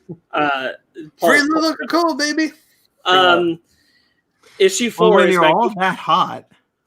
Yeah, right. Issue 4 is Magneto, Xavier, and Apocalypse in suits negotiating with other nations while Gorgon and Scott clean up the U.S. soldiers in the building. Hell yeah, they go to the which is all them just establishing like their power and everything. Yeah, they go to like a basically a UN conference, like a what is it, the G3 summit, the G4 summit, Something like that. Yeah. In Switzerland or whatever. But the thing is, they go to some summit, and then a few governments like send in their special forces to try and come and assassinate them all, or assassinate the mutants. Yeah, and then I just love Charles Xavier in this in these series because he's doing the best he can to be. He's doing his best of. Oh God, what am I trying to say here? Okay, you got it. Charles Xavier's doing it. Yeah, Charles Xavier, perfect. Like no change, no rise of emotions. Like yes, I believe that will conclude today's meeting. By the way, thank you. By the way, all those assassins you sent after us, they're knocked out. They're not dead because we have a law code that says kill no man. Screw you all. Bow, bitches. I want to be real quickly. To be fair, in that issue, it's more Magneto doing that. Charles, to be fair, whole approach is that they counter everything Magneto says with that cheeky way because he says the stuff about their guys, and they counter all that. And they're like, "What did you expect us to do? Did you really think like everything would be fine? All this stuff." And Charles is like, "It took a month, guys. It took 1 month after we established a nation for you to kill me. Yeah." Just one. Yeah. I want to believe that you're not going to be that. He says, "I right here. Don't you think I love you? Don't you think that my dream of coexisting is still real? You make that an impossibility." No, but my favorite part of the issue is Magneto laying it out as so. We're going to make better versions of a better life, better drugs for a longer, healthier existence. And then we will take the money, the outrageous sums of money you will give us because it also means more wealth for you. And we will invest it. We will buy your banks. We will buy your schools. We will buy your media, and we will buy your politicians. And then when we have bought all the rest, we will buy you because you have taught us that everything has a price and we're happy to pay it. Hell yeah. Then when we have the influence, we will use it. We will make sure that the wrong sort of people, and you know who, no longer have any economic power. We will not allow them inside our institutions because it's important they do not have anywhere to peddle their dangerous, outdated ideas. And that is how it will end, like a fire with no oxygen. Yes, of course, there will still be people who fear and hate us. They just simply won't be able to do anything about it any longer. And he lays that all flat out, and he's like, guys, I know we're new to the nation game, but we've learned from you, and we're learning quickly. Yeah. There's a thing where one of the people's like, "Oh, what if you raise your drug prices so high that we can't afford them?" And he's like, "Well, we learned that from you, didn't we?" Mm-hmm. I'm like, "Shit, Magneto." What was I really quickly want to say about all these books? Moira hasn't been seen since Hoxbox. No, she hasn't. Yeah, she hasn't. That is, oh man, the long game. This is the longest game ever. Wait, did we ever talk? It's later in X-Men where we talk about where it's issue 5 where Mystique goes and they mention the Winter Harvest because she does that turnaround in Orcus again. Yeah, or they mention that callback. Okay, you're right. Cool. Yeah. But anyways, one of the things I want to say, especially after what Sparks did that great Magneto speech, is if you were to go back in time to younger me when I was just started getting the X-Men and you were to tell me that one of my new favorite characters is going to be Magneto, I would have called you a damn liar. Well, I will say, in the comics, Magneto has always been dope. 100%. Apocalypse has always been a cool villain, but now he's like, oh, but now I support you. Yeah. I've always wanted this. Yeah, Wakanda's there. Wakanda does not take any of the drugs from Krakoa because they don't need them. Wakanda's super dope on its own, and Wakanda's like, yo, they're like the only people who get it. He's like, I understand what you guys are doing. We kind of do the same thing. Like, I feel you. Yeah. But even though Wakanda doesn't take the drugs, they're like, yeah, we still know them. We cool. Yeah, we're fine. Then we go to, is it issue 4? That's issue 4. Or it's issue 5, yeah. Issue 5 is the Vault team. The Vault.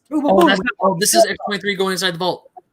Yeah, so guys, Children of the Vault. This is a storyline from the Mike Carey X-Men Legacy run from like 10, 15 years ago. Children of the Vault are post-human evolution. Basically what the Hoxpox stuff was, what the future stuff was talking about. Humans evolving on their own, not mutation, but through like military means, science means, organic means, like what the X-Force, basically anything like that. Yeah. So I was wrong. It was issue 6 with Mystique. Yeah. Issue 5, the ending of issue 5 is the first time where when Scott's like, Charles, what do we do? Yeah. And where I was like, so they're not back. So Seraphina, who's a lady of the vault, she came out. She came out, and then she went back in, and we wanted to go follow her. And they sent the team that Charles sent a team that would work in the vault, because the vault's time does not work in the same way our time works. Time is it's like a hyperbolic time chamber or something, right? Like it's 1,000 years will pass in there before that door opens up, and it'll only be like maybe a day or a month or whatever.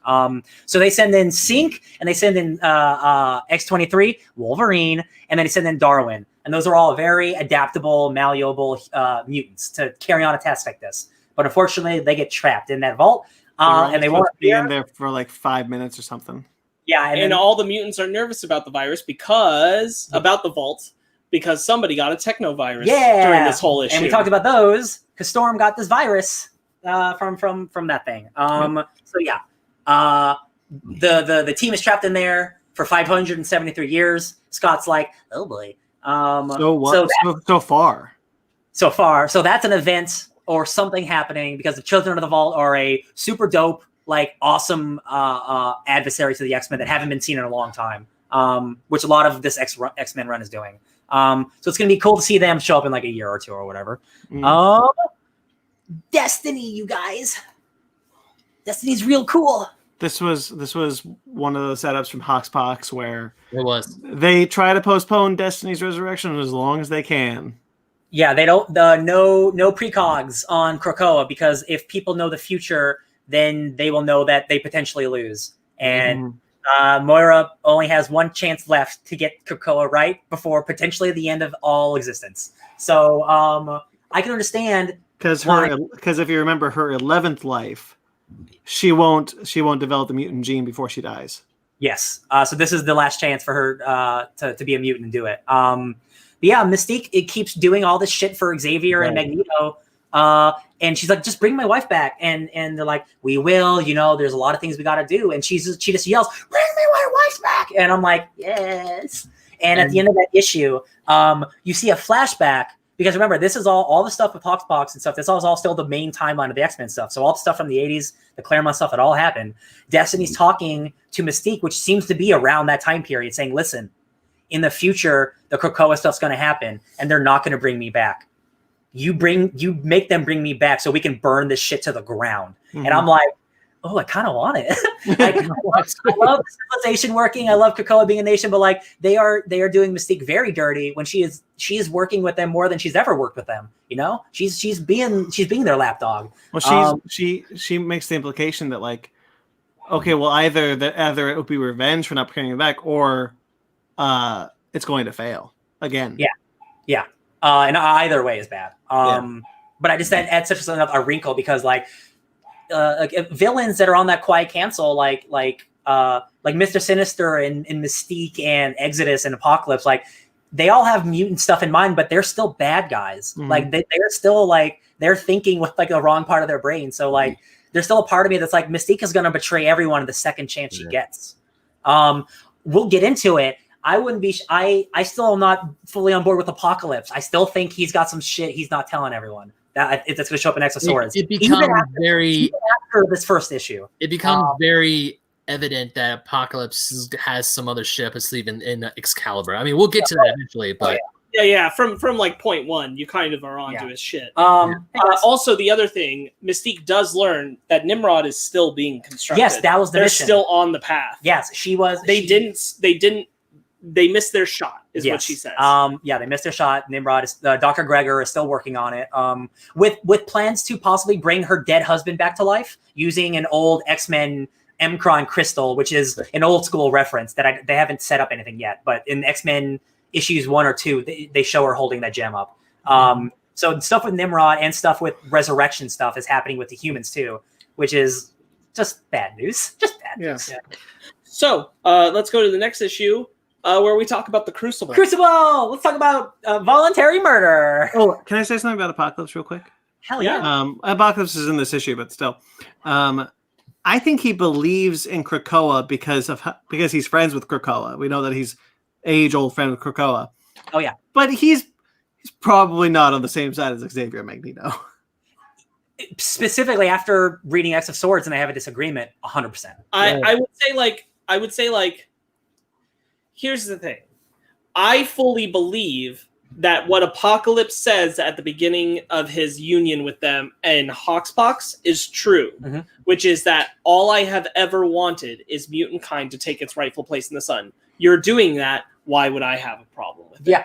I'm all for this. He's not for their agendas necessarily. He doesn't care about those agendas. All he cares about is two things, it would appear. Mutantum being the place that it's supposed to be, which right now is happening, and healing Krakoa, because making it one land again, because that's where he comes from. That's a huge and important thing to him. Magic back to the forefront, right? Too. Yeah. So I don't think it's as simple as like, oh well, he's not. I don't think he's like against their side either. No. He's just uninterested in what their desires are. Yeah. He has his purpose. They've already done everything he wants them to do and are continuing to do it. Their machinations of how they do things from here doesn't really matter to him as long as the whole idea is functioning. Yeah, that's true. I just know, like, knowing Jonathan Hickman and like he did this exact same thing with Doom, where Doom was an ally for so long until he wasn't. And I'm just like, I'm so sad because I know the shoe's gonna drop eventually. Just eventually. It's not gonna be anytime soon. But like, Apocalypse is, I just don't see him staying so good for so long, and I'm very excited for like Civil War or something. It's like they're breeding so much cool stuff in the series for years to come. Man, I'm looking forward to X of Swords, Ten of Swords, so bad. So then we would go to the next issue with the Crucible. Crucible. Yes. So Crucible is nuts. All of the mutants who had their powers taken away by Wanda the Deceiver, the Pretender, the Pretender. Yeah. They have the opportunity to put themselves up for a Crucible where they fight Apocalypse to and the prove death themselves as a true mutant in their eyes, and then can be resurrected with their abilities intact. Maybe the most metal thing that's ever been in a comic book. Oh, yeah. And the real, whole man. issue explores the merits and not so good things about this, mostly through Scott and Kurt having conversations, but things like Logan having a disbelief in this idea, and expressing it pretty early on, and that he won't go, and other characters watching and how they feel about it. I love Kurt talking about it because Kurt's for decades he's been a devout Catholic, and like he's gonna go to heaven, and like he's all about being like the right thing and preaching the word. But now that dying doesn't really matter anymore, what does that mean for his beliefs? And like he even says at the end, Scott, I think I'm going to start a mutant religion. That's nuts. And the tower, there's that white tower that's been there since Hoxpox that no one can get in or seems to know what's going on. But Kurt was able to get in, and it looks like it was built for him. Now, and they even said like that's a little spooky, isn't it? It's like, yeah, but I'm not going to look that gift horse in the mouth. And I'm like, I would. That's real spooky. But hey, man, magic's weird. I don't know. The Guthries, Melody Guthrie, she was depowered. Sister to Sam Guthrie, the New Mutants. There's like 7 of them, the Guthries. What does Apocalypse call them? Like a mutant lineage or something? Because like there's like a whole bunch of them. Yeah. But that is like this is such a powerful issue, not just for like what it means for the comic, but like so many people in real life have taken this to like what it means to like accept who you truly are and being reborn as who you want to be and stuff. You know, like all the LGBT stuff. It is an interesting like counterpoint discussion essentially that kind of pairs itself really well with the discussion that's happening between Peter and Domino in X-Force, where it's, you know, like how good is resurrection, all that kind of thing. That characters are talking about this all across the lines. Yeah. But this is another good like counter on that discussion from there. But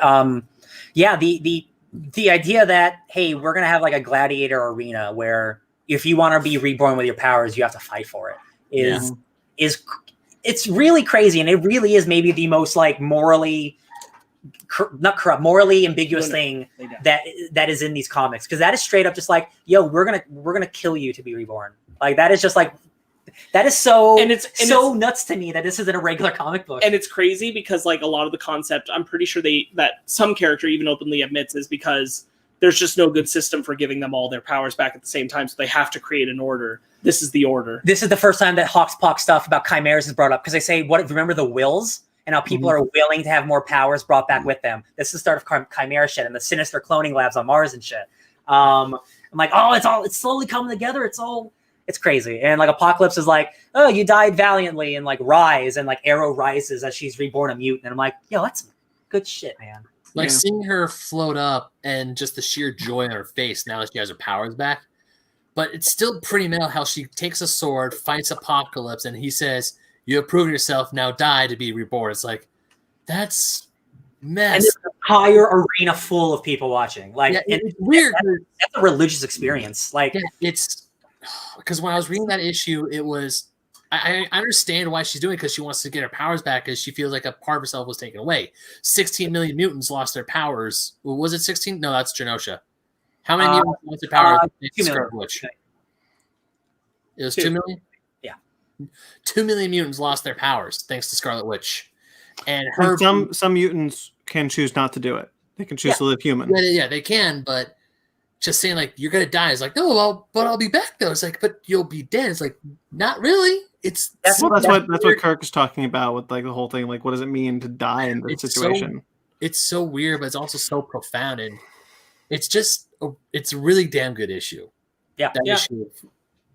it's nice when something like a comic can like it doesn't like go super hard into like religious stuff, but it goes just enough where it like makes you like ask questions, and I'm like, oh, is what they're doing good?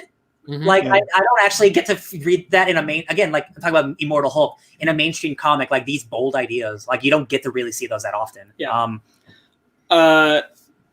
Next issue, Next 2 issues, Brood. the Brood. Brood. They're coming for an egg. Guess what? Wolverine and the X-Men cameo crossover. We got Kid Gladiator. We got Idy and Brew.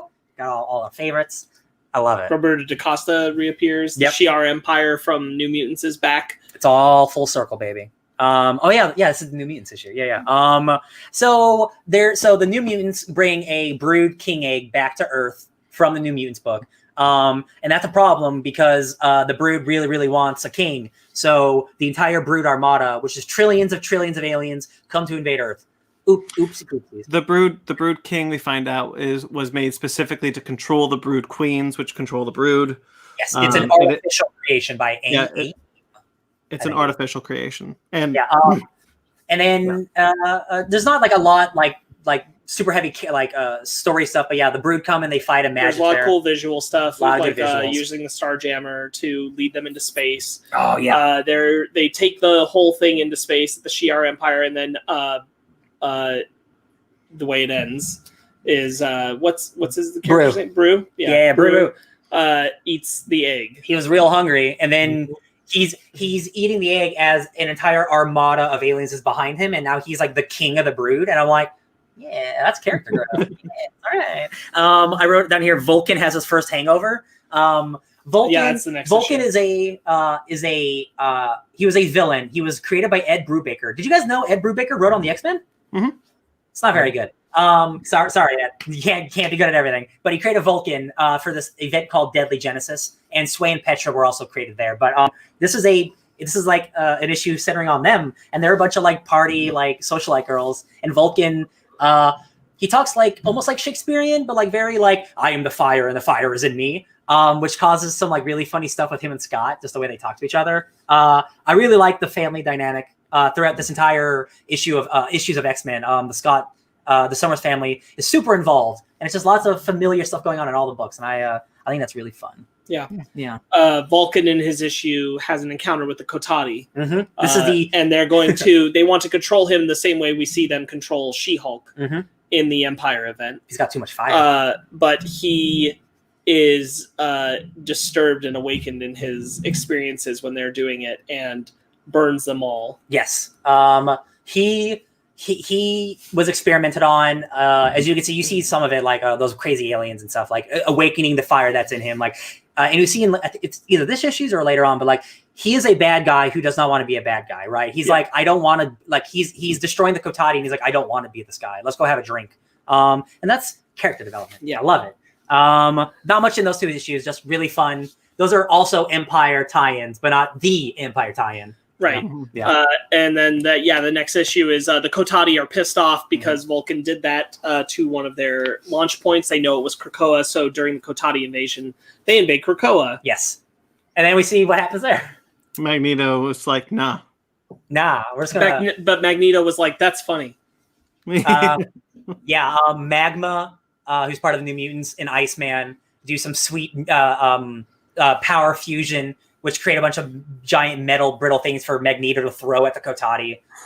So sick. So Just I will the say, sickest. like, just as Empire stuff, and I'm certain, almost certain, this would have been addressed somewhere in the original amount of Empire books. Mhm. Magneto leaves a tease at the end of this issue. Not to say we're done talking about this issue, Yeah. but he does leave a tease about going to the moon to finish this. And that aftermath is never addressed in any form. We never see Magneto in space during Empire. We never see. Is he not on the moon at all? We don't see him. Okay. That's a shame. Yeah, it's just not, like, I'm sure, because the Empire event was supposed to be much bigger, I'm sure somewhere there was going to be some acknowledgement of Magneto helping with the fight on the moon, but it's not addressed in the larger event at all. Yeah. You just kind of are like, okay, he did stuff. It helped, I guess. It's He just dropped one a of couple satellites. Yes, he did Hell drop yeah, a he couple does. satellites. It's pretty good. Oh, the Chandelure family vacation. Vulcan gets invited to this sweet like beach in like space, and he's like, "Hey, Vulcan, I know like family stuff's not very easy for you." And we have this beautiful shot of all the Summers family in like bikinis and Wolverines in the back of a little hat on. Like, "Hey, okay, I'll see you at dinner. Love you, champ. Hope nothing bad's happening." As we're being invaded by aliens. Yeah. Just another fun issue. All good stuff. But all the children of Krakoa sing the praises of Magneto. Oh, they love Because him. he more, wrecks the Kotati. And it's like he deserves this. He's wanted this his whole life. Yeah. Really good. What's next? Which was the next issue? Are we on issue 12 now? Yep. Yeah. Ooh, Okara! Summoner tells his grandfather Apocalypse the history of Araco. This is the sequel to Excalibur, Yeah. right? He directly acknowledges that he just did what happened in Excalibur, the last issue of Excalibur. He makes an external gate. External gate. And so he tells the summoner that he's done this, and he wants to know what happened there before he does anything further. Mhm. So he gets the story of Now- Amenth and the passing of his mate, Yes. Genesis. Genesis, who is Apocalypse's first wife. Mm-hmm. Yep. Oh boy, poor guy.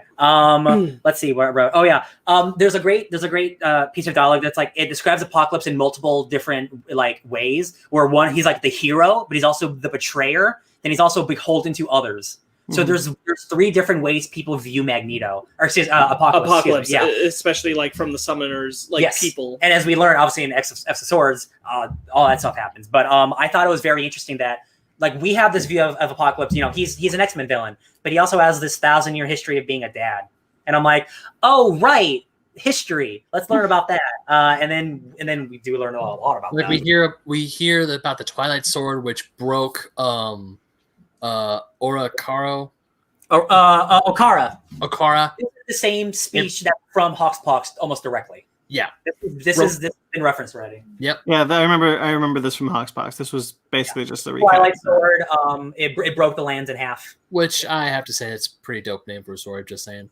Oh, bro, we just got 20 new names for swords, Dude, and they're all okay. established. Most of So them. I thought it was called Ten of Swords because of the card, like the tarot card that Saturn uses. Also, And yes, also that tarot uses. It is. Yeah, but then of course when each named us 10 swords for the 10 champs, it's like, you mother. I mean, it's both. it's all. I mean, it's just like House of X, Powers of X, Powers of 10. Like it plays on the X a lot. Yeah. Having 10 of Swords primer in this issue is pretty cool. Yes. Yeah, this was another one of those instances because of that tie into the Excalibur issue where I'm like really glad I'm getting those Dawn of X trades. Yeah, really glad yeah. these things are going to be in their proper order. Yeah, and you go like boom boom. that's nice. Yeah. I believe that's it for X-Men. That leads us X-Men. right into- X-Men. So let's go to Cable. Hey, Cable guys, dating five of the Stepford Cuckoos. all of the Stepford Cuckoos. What a so this book, you guys, Cable's like a whatever character for a lot of people. He's very, very convoluted past. Like he has some really cool runs, some cool appearances, but like for the most part, I wouldn't say I'm like a Cable fan. This book, I think this kid is hilarious, and he's just so full of he just wants to have a good time and blow shit up, and he gives grenades as gifts. I'm like, that's not what you did. I just think it's fun. Yeah, I feel the same way you do, Ryan, because Cable is one of those things like when they said like, hey, we're gonna have Cable in the next Deadpool movie.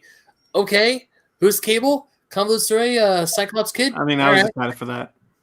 I can deal. I mean, I was excited, but I didn't really know much. This about is also a sequel to Rom the Space Knight. Technically, yeah. Technically. So Rom is not part of Marvel anymore, but the Space Knights are, Yes. which is just really funny brand dealing with. Because Rom is a Hasbro character who had a popular Marvel comic run which established all the lore. So Marvel owns the lore, Hasbro owns the character. Rom has like shown up in like Transformers, like crossover shit, like all that. Yeah. So the first issue has Cable Beating Wolverine. that, and then also encountering a giant lion-like creature that is on a rampage because there's something stuck in its paw. Yeah. And while he's dealing with it, one of my favorite things is Pixie makes a little boy who is being chased by it see a friendly cartoon version of it being engaged with, and when he throws grenades at it, it's like confetti and sparkles. Like, whoa! And I thought that was great. Armor's in this issue. I wrote Armor to the rescue because Armor's dope. Yeah. Yep, So Cable ends up pulling a sword out of its paw. Yep. And it's a cool sword. The Light of Galador. But most of the Cable comic is about him looking for a missing mutant child. Yes. We forgot to mention that we were introduced to it to docs in another way, in a religious way. People who worship mutants. Oh yeah, the Order of X. Yeah. Order of X. Yeah, they show up in a couple books actually. Yeah. Yeah, the kidnappers are part of the Order of X. Yes. And while they're on the case of this, the Space Knights from the museum have been activated by the sword. Yes. And they're just like in a museum, and they wake up. That's fantastic. It's been thousands of years. I was not expecting a Deadpool cameo. Well, I mean, Deadpool and Cable have like they have a famous long-running history. I just didn't expect it, I guess, so fast. I did really Cable's body and turned it into a pool table. Yes, he did. I did really like how we see often Cable of the future, like old man Cable, get killed by young Cable. That's in a book, Extermination, which is an X-Men event like 4 years ago. Yeah, but Kid Cable was always kind of like, I don't understand why he didn't just warp out of there. Why didn't he just time travel? And then we get the explanation that he remembered that he needed to put a time machine in that moment. So that it's a Bill and Ted moment. Oh no, he remembered that he could put an atomic bomb in his arm instead of a time machine. Yeah. It's Bill and Ted. Yeah, it's like think of the thing. There it is. Him hanging out with all the or Esme of the Cuckoos. There's a great line where Cable's like, well, where are the other girls? And she's like, Cable, like, we're all dating you, but you're not that interesting. And I thought that was really funny. And then they all are discussing him and like, we're gonna crush this boy. Yeah, so it makes me wonder if they're just doing this because there's a line of like, there are a dozen other telepaths we can be messing with, right? So it makes me wonder if Esme actually likes him. Because it seems like there's some actual romance there a little bit. I think so. I think Esme actually likes him. But it was funny when Emma shows up and Emma's just like, if you hurt my girls, I'll kill you. Yes, ma'am. You got it. She tells Scott that Esme needs to get her heart broken. Oh, yeah, she's the one. She said, don't let him break any of their hearts except Esme. She needs it. That's so funny. Scott's just eating a sub sandwich or whatever. Yeah. No, that he's. I love when. Okay, so the cops are kind of. They're douchey, but they're also kind of like, hey, we get it, but this is our turf, so stay off of it. And then the guy's like, welcome to Philly, go get a cheesesteak. He's back at home about to eat a cheesesteak. He has like his tongue sticking out of his mouth. It's just like, it's the cutest little panel. I love it. And then, of course, Emma comes in and she's like talking, and Scott's telepathically talking. She's like, no, don't telepathically talk to me. He's like, hungry. I wrote Esme likes dogs because she rescued a dog that was stuck in a house. I think that's dope. Speaking of dogs, you know what really disturbed me in Cable? What? The text messages between that Order of X guy. Oh yeah. And he's like, "Did you kill a dog?" He's like, "No." And he's like, "Okay, kill the dog and then yourself. Don't write back and send a thumbs up and a receipt of your fate." Yeah, that's some messy get a receipt. Yeah, old man Cable has been showing up at the very end of every one of these issues. We don't know what's going on. He's alive somehow. Let's see. No, that's not the sword for good. No, they were just showing images from The only time we see him that isn't related to Cable, the younger version form of Cable shooting him, is an early first issue glimpse where he kills a crab. Yeah. And then past that, we don't see him. There's a second one. Yes, there is. He shows up at a giant building. It's like, oh, that just doesn't look like a trap to me. That's the last issue. No, I don't remember. 100%. He shows up. Oh, I do remember that. He does. I do remember that. He absolutely does. Let me find it. You guys talk real quick. I got too many pictures.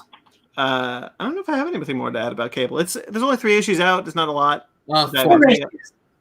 4 issues out. I remember that. He gets to keep the sword. Hey, hold on, Ryan. What'd you say? I'm not sure. Cable knew he was going to die. He put a bomb in himself in the past. He nuked the Space Knights. Tell Phoebe I'll see her later. Ooh, what does that mean? Don't be in such a hurry to grow up. That's a sweet moment between Scott and his son during dinner. I think that's cute. That's it. That's for Cable. Yeah.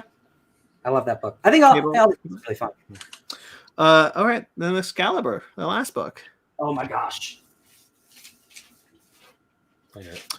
I got notes. This is the one that leads most directly into Hawkspaw to the sword. Sorry.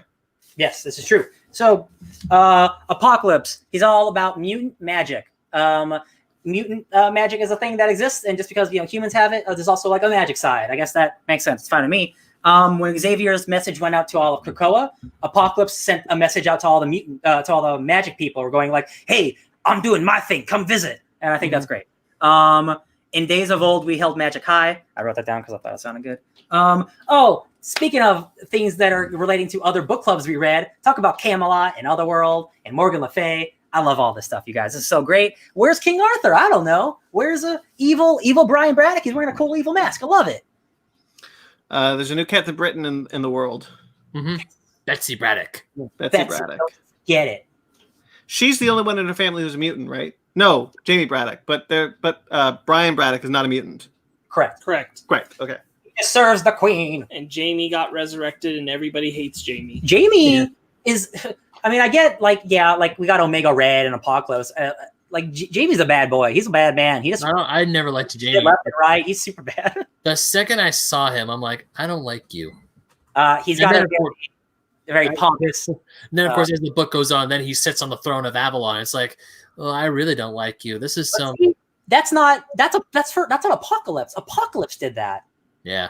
That's not cool. That's why he wanted. I think he has the best interest all the time because that is clearly a bad move. He wants a gate. He wants a gate there in Avalon.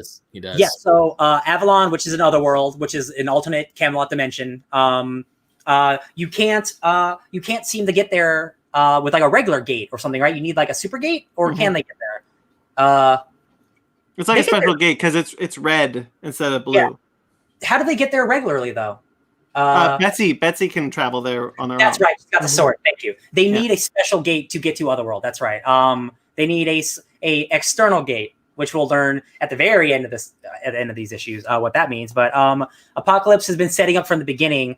I need to make a gate with special bones, and Richter went to go find these crystals. And the crystals got sapped of energy, so we can't use those anymore. So I guess I gotta use living people, the externals, which are super cool guys.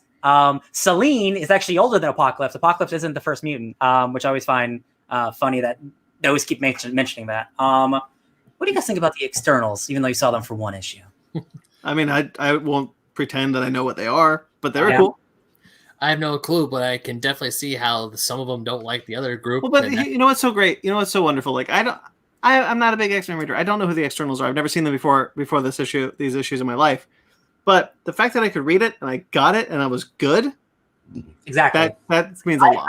I haven't read that much either. Like all of those characters, like Selene is a villain that shows up on her own. It's not like the externals are always together. That is a cool thing that they can communicate. They can make each other commune at any time. That is a cool ability, and that they kind of have a pre-resurrection protocol agenda where because they are so high up on the mutant tier list, they do get to resurrect. That's just because that's how the world is for them. And that's a fascinating subject because Apocalypse tells them, you are outdated. We don't need you anymore. The resurrection thing is something we can all do. You guys are living in the past. Help. What's so interesting? What's so interesting is that he says they don't need us anymore, but I'm going to stay relevant and you're not. Yes, because he's the one making the decisions. Again, Apocalypse making these decisions. Right. I think it's great. He's like, yo, just let us kill you. We can bring you back. It's no big deal. It's like, yeah, but like we shouldn't have to die. Why should we have to do this? We're better than all of y'all. Like, oh, but you're not. That's the thing. And I just Apocalypse kills all his old homies with the help of Richter. So this is actually the end of the line. Yes, it Prior is. to that. Well, you guys feel free to jump in. It's hard for me to talk. There's a lot of crazy shit. There's like a hunt with this one dude who's escaping me. Colin Bloodstone. Who is Elsa Bloodstone's brother. That's the werewolves. The werewolves. Skins. Hell yeah. This is where we get Amazing Baby, right? Yep, Amazing Baby. Rachel from that whole thing, because Apocalypse wanted them all dead, and he had to settle with a cost for letting the baby live because Betsy said he couldn't kill it. Yep. When they first go into Otherworld, Jubilee takes Shogo with her son, her infant son, who turns into a dragon. Because the imagination of a child is so powerful in this other place. Because like fairy magic wills it to be. Right. He can just become a dragon. Richter was unable to leave his apartment to get to Krakoa, so Apocalypse comes and gets him. Yeah. He's having also another big thing about Richter, he becomes a druid. Yeah, he does. I was gonna get there, but yeah. Druids are cool. He starts learning and dabbling in that more and more because they later on, when they're dealing with the Citadel, Starlight Citadel. Shogo gets hurt and they're being protected by the druids. Deep beneath the moorlands. That's where they went to look for these crystals. But first, what they're doing is they're attempting to save Rogue, who is unconscious because of Apocalypse. And Gambit's pissed, and to restore Brian. Who is under the spell of Morgan Le Fay. Yes. Brian, that's so long ago. Brian doesn't pick the medallion. He picks because I remember Betsy Braddock telling, I want to say she's talking to Gambit about every Braddock is given a choice. You're either given the choice of the medallion or the sword. If you pick the medallion, you're destined to become Captain Britain. You're gonna have this grand, honorable life. But if you pick the sword, your life is just destined to be ruined and it's gonna be shit. Yeah. He picked I don't know. He picked a black mask is what he picked. Yeah, that's right. Got mind controlled. Yeah. But yeah, there's another world invasion. Morgan Le Fay is the queen. Monsters. Yeah, monsters, all kinds of monsters and shit. And then Excalibur's got Pete Wisdom is the MI13 agent who's got it hard for Betsy. He's got flaming fingers. Yeah. Gambit has absolute distrust. There's the whole part where Rogue goes on a spirit quest. Yes. And at the end of that spirit quest, she wakes up and then she's Rogueopolis. She kills Apocalypse. Yes, and she becomes him at his wish. Rogue. Rogueopolis. Yeah, I can't say.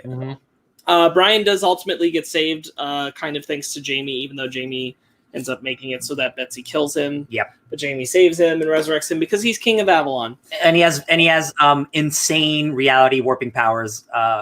He could fix all this in a second if he really wanted to, but and so King's gonna be a king. Brian's having a whole time where he's distressed about his failures. Yes. And he's kind of coming apart. The seams. Should have been a better captain. Yeah. Rogue gets basically like an upgrade. For a while. Yeah, it's very nice. It's very cool. It's a very cool look. I wish it would have stuck for a while. Yeah. There's a whole cult working under Morgan Le Fay. Yes. I don't remember what their name is. I can't find it. The Inheritors of Akaba. Oh, the Coven of Akaba. Yeah. The Coven? The old Coven, yeah. Group?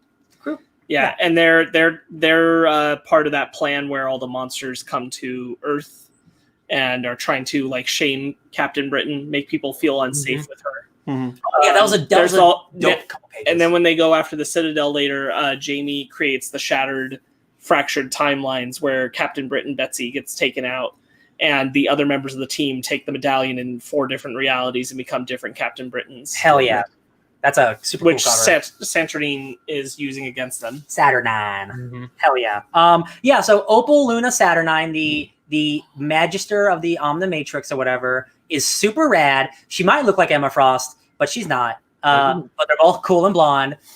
She runs the Nexus of all realities, meaning she is the most powerful cop in the universe, which is a weird thing to say. But she runs the Captain Britain Corps, who they are the multiverse police. Who right now do not exist. Who right now do not exist because shit got bad. But she wants to bring him back or whatever. But Betsy's like, I want to be Captain Britain. Mhm. But no one wants her to be Captain Britain except for her team. Mm-hmm. Because they're all sexist or whatever. I don't know. Well, they don't like it's a witch kind. Oh, the witch breed. That's right. The witch Yeah. breed. They don't like that the Captain Britain is a witch breed, That's true. which is their name for mutant. Yeah, to be a mutant and be Captain Britain is I sacrilegious. wrote. There's multiple Marauders cameos in this book, which is always fun. Yep. That book that they keep showing up. Sometimes they got a flying ship. That's always fun. Jubilee gets stabbed by a unicorn. Yeah, I just got to that page. That is wild. Yeah. Judy Braddock is a bad man. I don't like him. Yeah, and this is the part where we get 4 different Captain Britons, which essentially it's Richter, Rogue, Jubilee, and Gambit. Hell yeah, I love me some Gambit. There's also going on to the last issue. Remy finds Chandra's amulet. Yes. So one of the externals basically made a Horcrux. So in case she ever died, she would never really die. Yeah. So after she gets her body exploded by Richter to make the external gate, her spirit's just hanging out with Gambit, and she is an old Gambit villain. Again, like she's just like a random thief villain. But she's in this. I like it. Well, they say they set up in an earlier issue that any one of the externals can just sacrifice themselves their power to be put in a jewel. Yeah. I guess she's the only one who was smart enough to do it. But it didn't help because Gambit realizes that Apocalypse needs my help. I guess. He's like, I don't like helping Apocalypse, but today I want to screw you over. So yeah. Why throws it through the thing. Chandra's out. And then the external gate gets made. It opens up, which leads us right into them 10 of Swords sword books. Mhm. Hot Did dog. we want to touch on Juggernaut at all? I to be honest, It has nothing to do with X of Swords. I forgot I did not read it. I did not read the first issue. I bought it. He works for Damage Control. Does he really? Yeah. Is it good? Yeah. Good. He works for Damage Control. He encounters a mutant child. Is Black Tom in it? No. Okay. Not Is in him that and Black issue Tom anyway. are Not in best that friends? issue anyway. Okay. There's some cool stuff being hinted at with Juggernaut.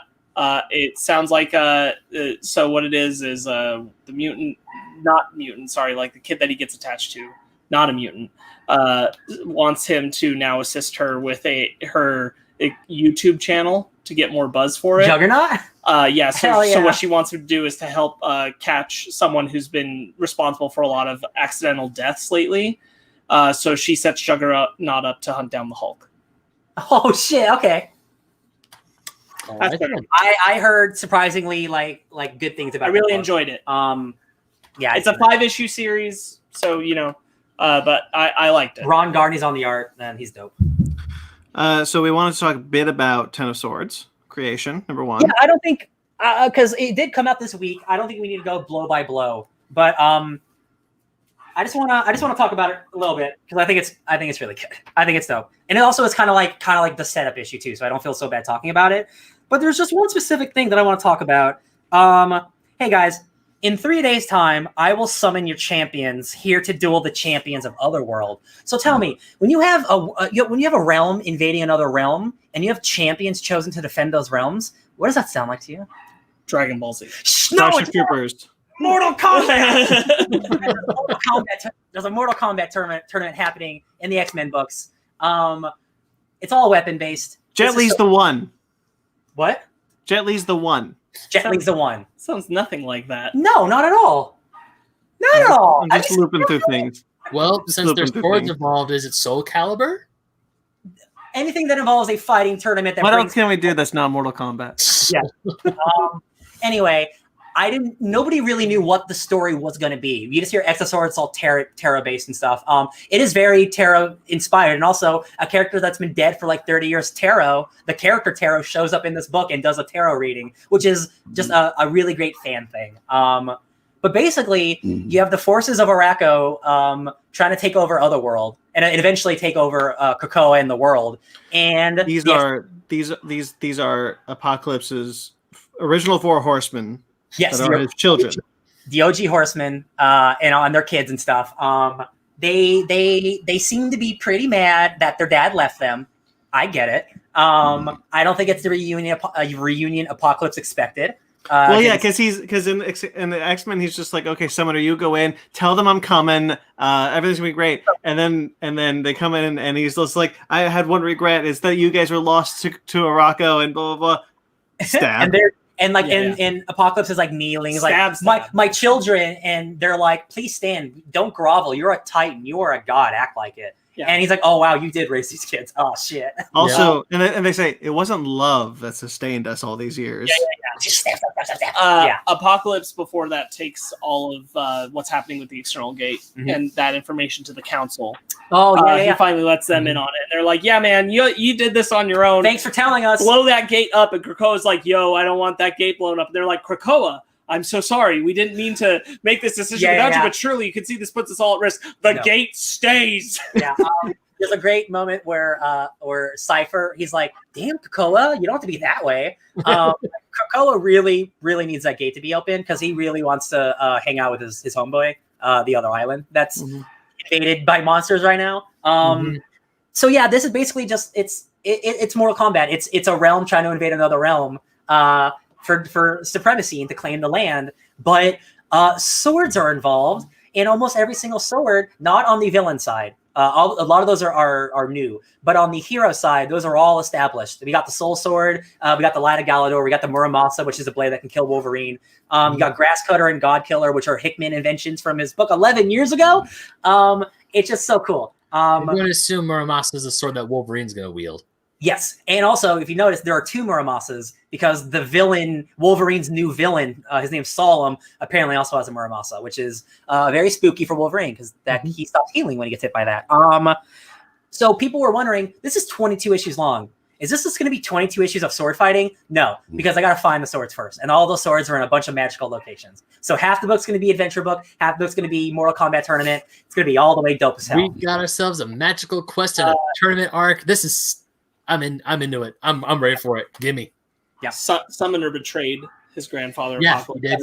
Some people said they saw that coming, and I was like, I didn't. Man, I definitely like when they do the look into like when is it Gene that does the look and he does like the evil smile. Summoner like turns back and does like the most evil smile. And, like, it's is it Rachel? It's Rachel. Okay, yeah. Rachel and Cable are both looking through Banshee. Yes, and they see. Summoner do that, and they also get a psychic message from Saturnine. Yeah, that sends them to Sword. That's right. Yeah, that's right. So Cable and Rachel are like, Dad, we need help with something. And Scott's like, well, I guess sure, I'll help you out. And then like, what is this thing? And he's like, oh, I know exactly what that is. Let's go. We don't know what it is, but he does. I had no clue what it was, and then when it said sword, it was like raise your swords. I'm like, wait, is that sword? Sword. I don't know what the generator looks like either. I don't think anyone knows. What's really cool about that whole sequence is how nonchalant Scott is, and he's just like, my short-sightedness means that we're gonna have to take the scenic route there. But here it is. This is what you saw. Yep, cool. This is Sword, by the way.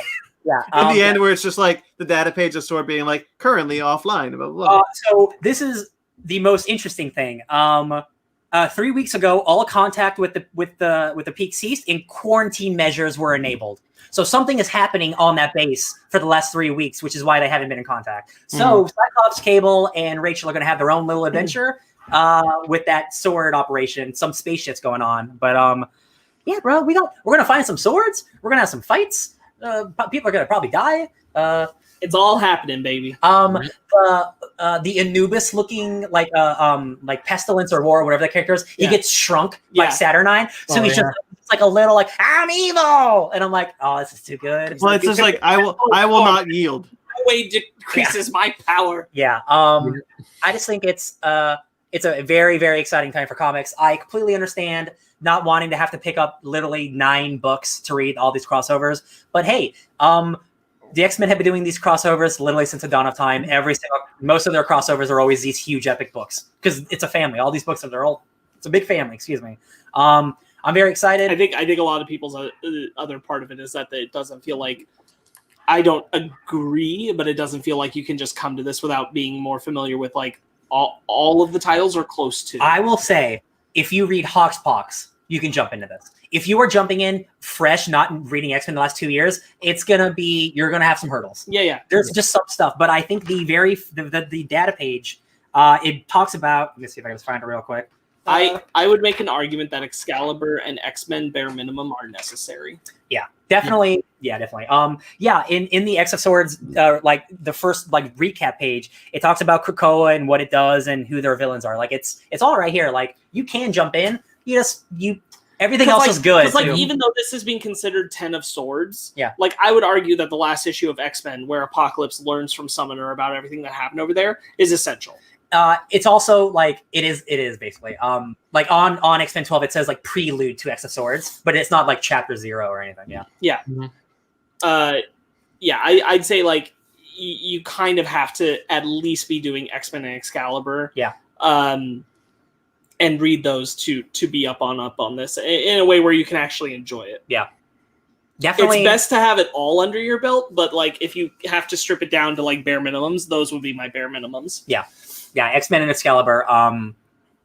Also, those are just like two of like the dopest, densest books in terms of stuff going on too. They're all good. They're all good. They are like we've talked about all of them. They're all good. Yeah. But like I would be like, oh, you've got to leave something off. Look, you don't need X Factor to read 10 of Swords. You don't need Wolverine to read 10 of Swords, but you really should have X-Men and Excalibur. Yeah. Okay. Well, that's some comic book talk. Do we want to do book club or skip it? Check back here every week for more X of Swords. What do you guys want to do? An episode of 10 of Swords when it's over. We do. Do you guys want to talk about it next week, or you just want to power through it? It's up to you because it doesn't matter to me. I'm gonna have less to say about it if we go another week later. It's probably true. Without having to reread it. Yeah. You just don't need to reread. Let's just power through it. Then Iron Man versus Dr. Doom, Ryan. Yes. I read this twice because these are two of my favorite Marvel characters. So it didn't bother me to check this out again. This is a collection. This is an out of print collection of Iron Man's 149 to 150 and 249 to 250. Written by David Michelinie and drawn by John Romita Jr. and Bob Layton. Michelinie wrote Iron Man for almost 10 years, almost uninterrupted. He is like the Iron Man guy for like his run is like the run basically, besides the Fraction run, which I like. But I just think this is super fun. It's Dr. Doom trying to get some weapons from Tony Stark, and Tony Stark's like, no, we don't send weapons to Latveria. But then they both get sent to Camelot by accident by an evil scientist man, and they just hang out with Merlin and King Arthur, and Morgan Le Fay shows up that she was just talked about in Excalibur. I just think it's the first two issues are a lot of fun. I think the second issues are a lot more fun because it's 2093 Merlin looking fashionable and snazzy. So this is collecting issues 149, 150, and 249, 250. Yes. And both of them are about a Camelot. Yes, they are. Again, it's like the same creative team just coming to this event literally like it's 1981 and then 1989, I think, is when these two came out. Same creative team though, but like I love Dr. Doom, and this is my favorite Tony Stark look with his beautiful big hair, and he's still kind of a jerk, and he's still like he looks like almost mullet, but not really a mullet. Yeah, I like party in business in the front, party in the back. But I think the first part is like a fun retro Dr. Doom sides with Morgan Le Fay. He also steals all the power from Cagliostro. And like, why would you steal my power when you're immortal, Dr. Doom? What do you guys think about it? I thought it was a lot of fun. Yeah. It was really cool to see an old school, like a 1980s version of Dr. Doom and Iron Man, especially because Iron Man's identity isn't really given out yet. He still has the classic 1960s looking armor where it's like wacky. He's like, I did really like how at the end of the first two issues, they're like, okay, let's just take bits of our uniforms off and make a time machine. And it's like, you still don't know who Dr. Doom is. You still don't know who Iron Man is. They complement each other like in their thoughts. Like, man, if Stark's lackey is this smart, he must be a genius. And like, what? Dr. Doom really does. Doom was always calling Iron Man lackey, or even when the first Camelot, where like Iron Man is like, hey, I'm going to be like really respectful, but Doom's like, I am Doom. Recognize me as a king. And then he just bails. Yeah. There's there's this one panel that's like my favorite panel in the comic, and it's just Morgan Le Fay going, "Oh, how I hate you! You make me loathe you beyond imagining." And she's like this face She's on. very Rita Repulsa. She's super. Yeah, Rita. she is. But yeah, it's just the first it's Doctor Doom and an army of like medieval dudes. Undead. It's Army of Darkness. What this is Army of Darkness. Yeah. Before Army of Darkness came out. It is. It's Army of Darkness. I understand where you Sam Raimi, you're cool. And then we got the second volume, which is the first volume was called Nightmare. This one is called Recurring Nightmare, and it takes place in 2093 in London. And you got baby King Arthur, and you got sassy Merlin, you got Robo Doctor Doom. These two things appeared to Doctor Doom and Iron Man, these golden pieces Artifacts, they call them. Sure, yeah. And Doctor Doom takes one, and he realizes that Iron Man has the other one, so he goes to take it, but realizes that the closer they are together, the more entwined they are. So Doctor Doom goes to Tony, and then he's like, "Wait, Tony, don't get close to me." But like, "Dude, you came to me." And then they get thrown into 2093. It's just wacky. They go to the most sophisticated place in the world, the mall. They go inside After a Tony had shack. opened up a new mall. Yeah. No, not only that, they go inside a Radio Shack. Yeah. Big hope for Radio Shack. Doctor Doom has matter gauntlets where he can just shoot rocks that form out of his hands on you. That is the silliest thing that like if that shows up in a movie one day, I'm gonna be so happy. I'm just like rocks. He's got rocks on you.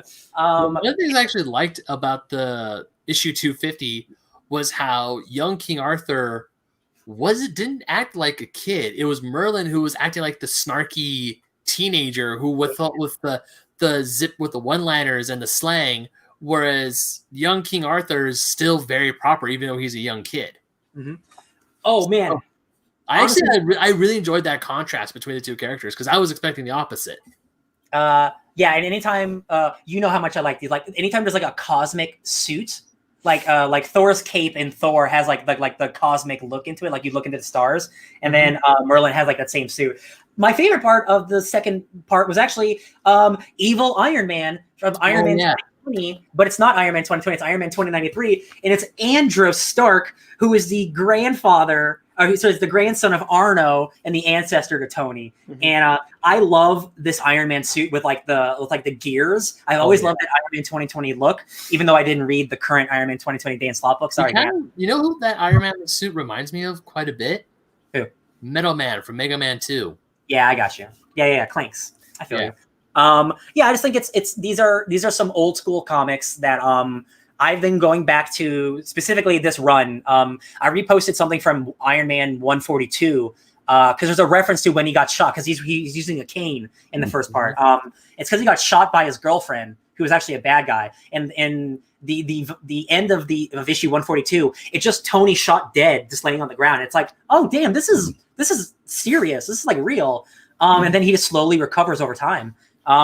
This is I see why people really like this Iron Man run. I'm glad I'm reading it. Yeah, even when Dr. Doom finds out about Tony's identity and he says it right before they go back in time. It's so good. And then he's like, "Oh shit!" But then Merlin's like, "Hey, you can't take something back with you when you didn't take it. Can't take something back they didn't come with." And then they go back into 1989, and then Dr. Doom's like, "What am I doing here?" Yeah. Oh yeah. He's like, I think it's only a minute has passed. Yeah. That is so good. Like when you learn, like, oh, I guess it taught me a lot, Mr. Stark. And then literally like that, it's like, oh, where am I? And I'm like, oh, Doom, you were this close to having him. You were this close. Yeah.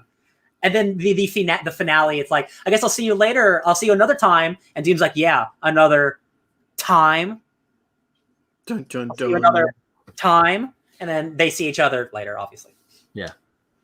Also, one thing I thought was funny was like Doom and Latveria, like the orchestra playing, and they're so scared, and they practice harder that night. But also, when Doom goes to Tony's house and she opens it, she's like, "Who is it, Doom?" You stop taking all the notes I made. Darn it, Ben, you've taken 2 already. Shut up. All right. What's wrong? I have something to contribute about a damn thing. You're mad. Shut up, Ben. He goes to Stark's house, and there's a lady who goes and answers the door and says, "I am Doom." And he knocks her out. God damn it, Ben. You have too many good points. It's great because he's like, "Who's there?" and he's like, Doom! Boom! For some little lady. And I'm like, savage. I thought I don't think he pushes her. No, he zooms her. He zaps her. He zaps her. Zaps her? Oh, Zooms her. I thought overall the issues could have done more with their set dressing. Yeah. Like just the settings that they're in. Is it I because mean, it came out in 1981? It doesn't look as good as it would now. No, I don't mean that. I don't mean like the appearance of it. I mean like actually, like a lot of it is more focused on just Iron Man and Doctor Doom stuff. Yeah. And not as much on like utilizing the period that they're in. Not, I mean, it's enough for like the fact that the story arc only takes across 2 issues. Yes. But like in general, when characters go back in time, I want it to actually have more of an impact on like the fact that they're in that period. Sure. I think the second half does it better because it is future representations of either their legacy or themselves. Yes. But in the past, it is just like Army of Darkness, but it's not really about anything about them being in that time really influencing a lot of stuff outside of Doom's. But it's also not like actual history. It's like this is basically Otherworld. It's not history. Sure. No. But I mean, like, regardless of that, like, it's not about the setting as much as it is about what Iron Man and Doctor Doom are doing against each other. Yeah. It's not about like where King Arthur. It's not exploring that story as much of the place that they are in, of the time period. Why Arno Stark is who he is. It doesn't delve far into that, which is something I'm less wanting of. If these weren't 2-issue arcs, again, like I 100% granted that. agree. I granted that. Like I know it's 2-issue arcs, and it's 2-issue arcs from the 80s, but like what is something I come out of it wanting? I come out of it wanting these details to have been further explored. I feel you. But I do like the comedy bit of when they end up in the past. They have a turnaround on Doctor Doom and Iron Man where it's like, hold up, Iron Man, we're in the past. Past. And then the narrator says, yes, the past. And then they go to the future, and then Iron Man says, hold up, Doctor Doom, we're in the future. The future. Yeah. That's good. That kind of comedy really works in old comics really well. And the other moment I really like is when Excalibur is offered up and Doctor Doom can't carry it, but Iron Man gets it and it restores his armor, and he's like, the sword has chosen me, and Doctor Doom is like, this is not the way to get on my good side. That's some good stuff. So when Morgan Le Fay vanishes in issue 150, is that ever addressed again or no? Because I was actually hoping for Morgan to pop back up in 250. Yeah. She's not the villain. It's Doom and Tony's descendants. Yeah. I mean, she definitely. The thing about Iron Man is like sometimes he does this magic stuff. It's very much like here's the arc where it's the magic arc. So Morgan Le Fay does show up, but she doesn't show up for Tony stuff for a long time. She shows up in like Excalibur and other things. Okay. Yeah. She doesn't like die. She shows up again. Okay. Well, I didn't think. I mean, because we just read about her and Excalibur. Yeah, we did. Yep. That'll do her. Yeah. Love me some Iron Man. Brandon, give me one thing you like about the book. One thing. I think I already said it. Merlin is a highlight for me in the second 2 issues. Cool. Okay. I do like Doctor Doom knowing in his future he's disappointing and being like, "No, I know what you got to do. Kill me." Yeah. That's pretty good. Yeah. Take me out. He's like, "I will never do this pathetic thing." Good God. I don't know I'm between 2 books, so I'll let you guys know what my book club will be next week. Okay. Good. It is the spooky times. Yes. Oh, that changes it completely. Wait, what? So you don't have to pick a spooky book. I'm picking a spooky book. Well, see, I was going to pick a Power Ranger to complement with our book club series, but I got a spooky book I could just do because it is October. It is in a couple of days. We'll do the spooky book. Aliens by what is it? So this is Aliens. This is Aliens, the original comic series. This is the first comic series that Dark Horse put out after the second Aliens movie. So it's an old comic. It's an old comic. Hell yes, more old comics. It's written by Mark Verheiden, with illustrations by Mark A. Nelson. Good night, Mag. Thanks for stopping by. Good night, Mag. Thank you.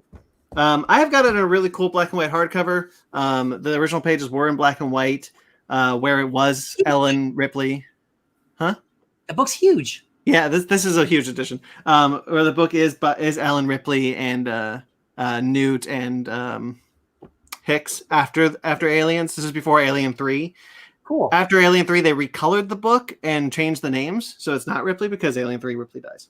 Yep. But this is before that, so I recommend. So I'm doing the original printing of this book. Heck yeah, cool. All right, so that's my spook. That's my spook book. Spooky. Outside of that, I don't know what we're doing next week. I got nothing. I'm sure we got plenty of things to talk about. We'll figure something out. Always. Otherwise, you can find us on this channel. You can find us on YouTube, guys. If you're watching the live stream or you're watching the replay of this one, a lot of cool stuff on this channel. Click like on this video, subscribe to this channel if you want to find more shows like the Fake Nerds Watch, where we are currently doing Lovecraft Country. We missed last week. We're going to do 2 episodes this week to catch up. That series is almost done. A couple more episodes left. Yeah. One would have aired. Yeah. What? One would have aired tonight, so only 3 more. Yes. We also have Basement Arcade. Spooky Basement Arcade coming. Spookums. We're talking. It's happening. I can't believe it's the end of September, guys. Yeah. Yeah. I was supposed to go back to work at the end of this month too. Rant. We also have the Fake Nerd Book Club, where we just put up the Michael Morisi interview. That is in the link in the description below. You can also find it on our book club area. We are also going to do the Mighty Morphin Power Rangers Volume 4 and 5 episode. Maybe this week. We'll see what happens. Heck yeah. I got sick for my one time in like 6 months, so like I'm good for the next 6 months. All right.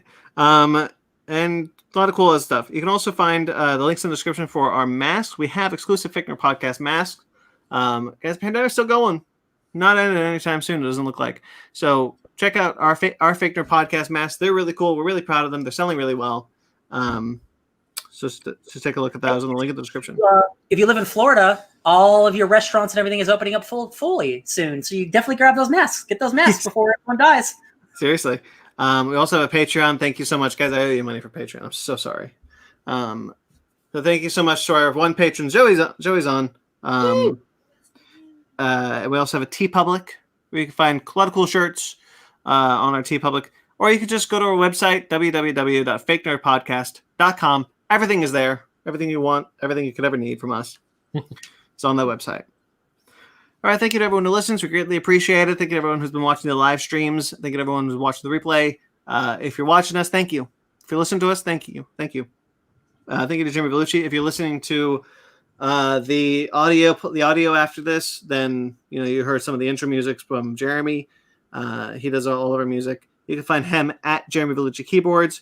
He also does a podcast called Suburban Proctologist, which you can find that at Suburban Proctologist Official on Facebook, at Subproc Podcast on Instagram, or you just find the show on iTunes and subscribe. It's really funny. Thank you to Mike Matola.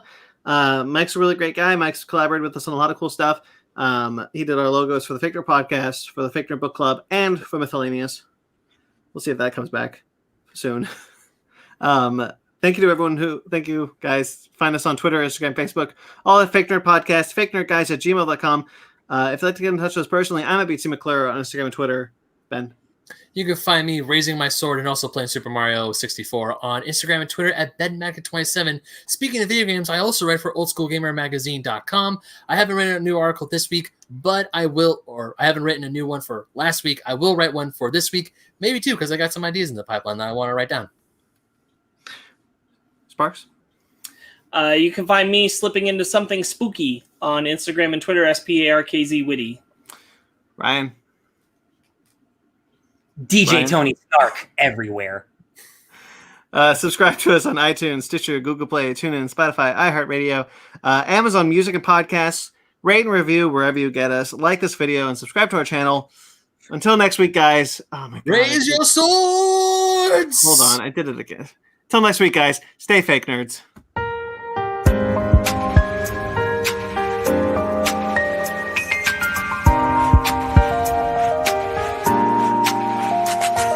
Sword, sword, sword.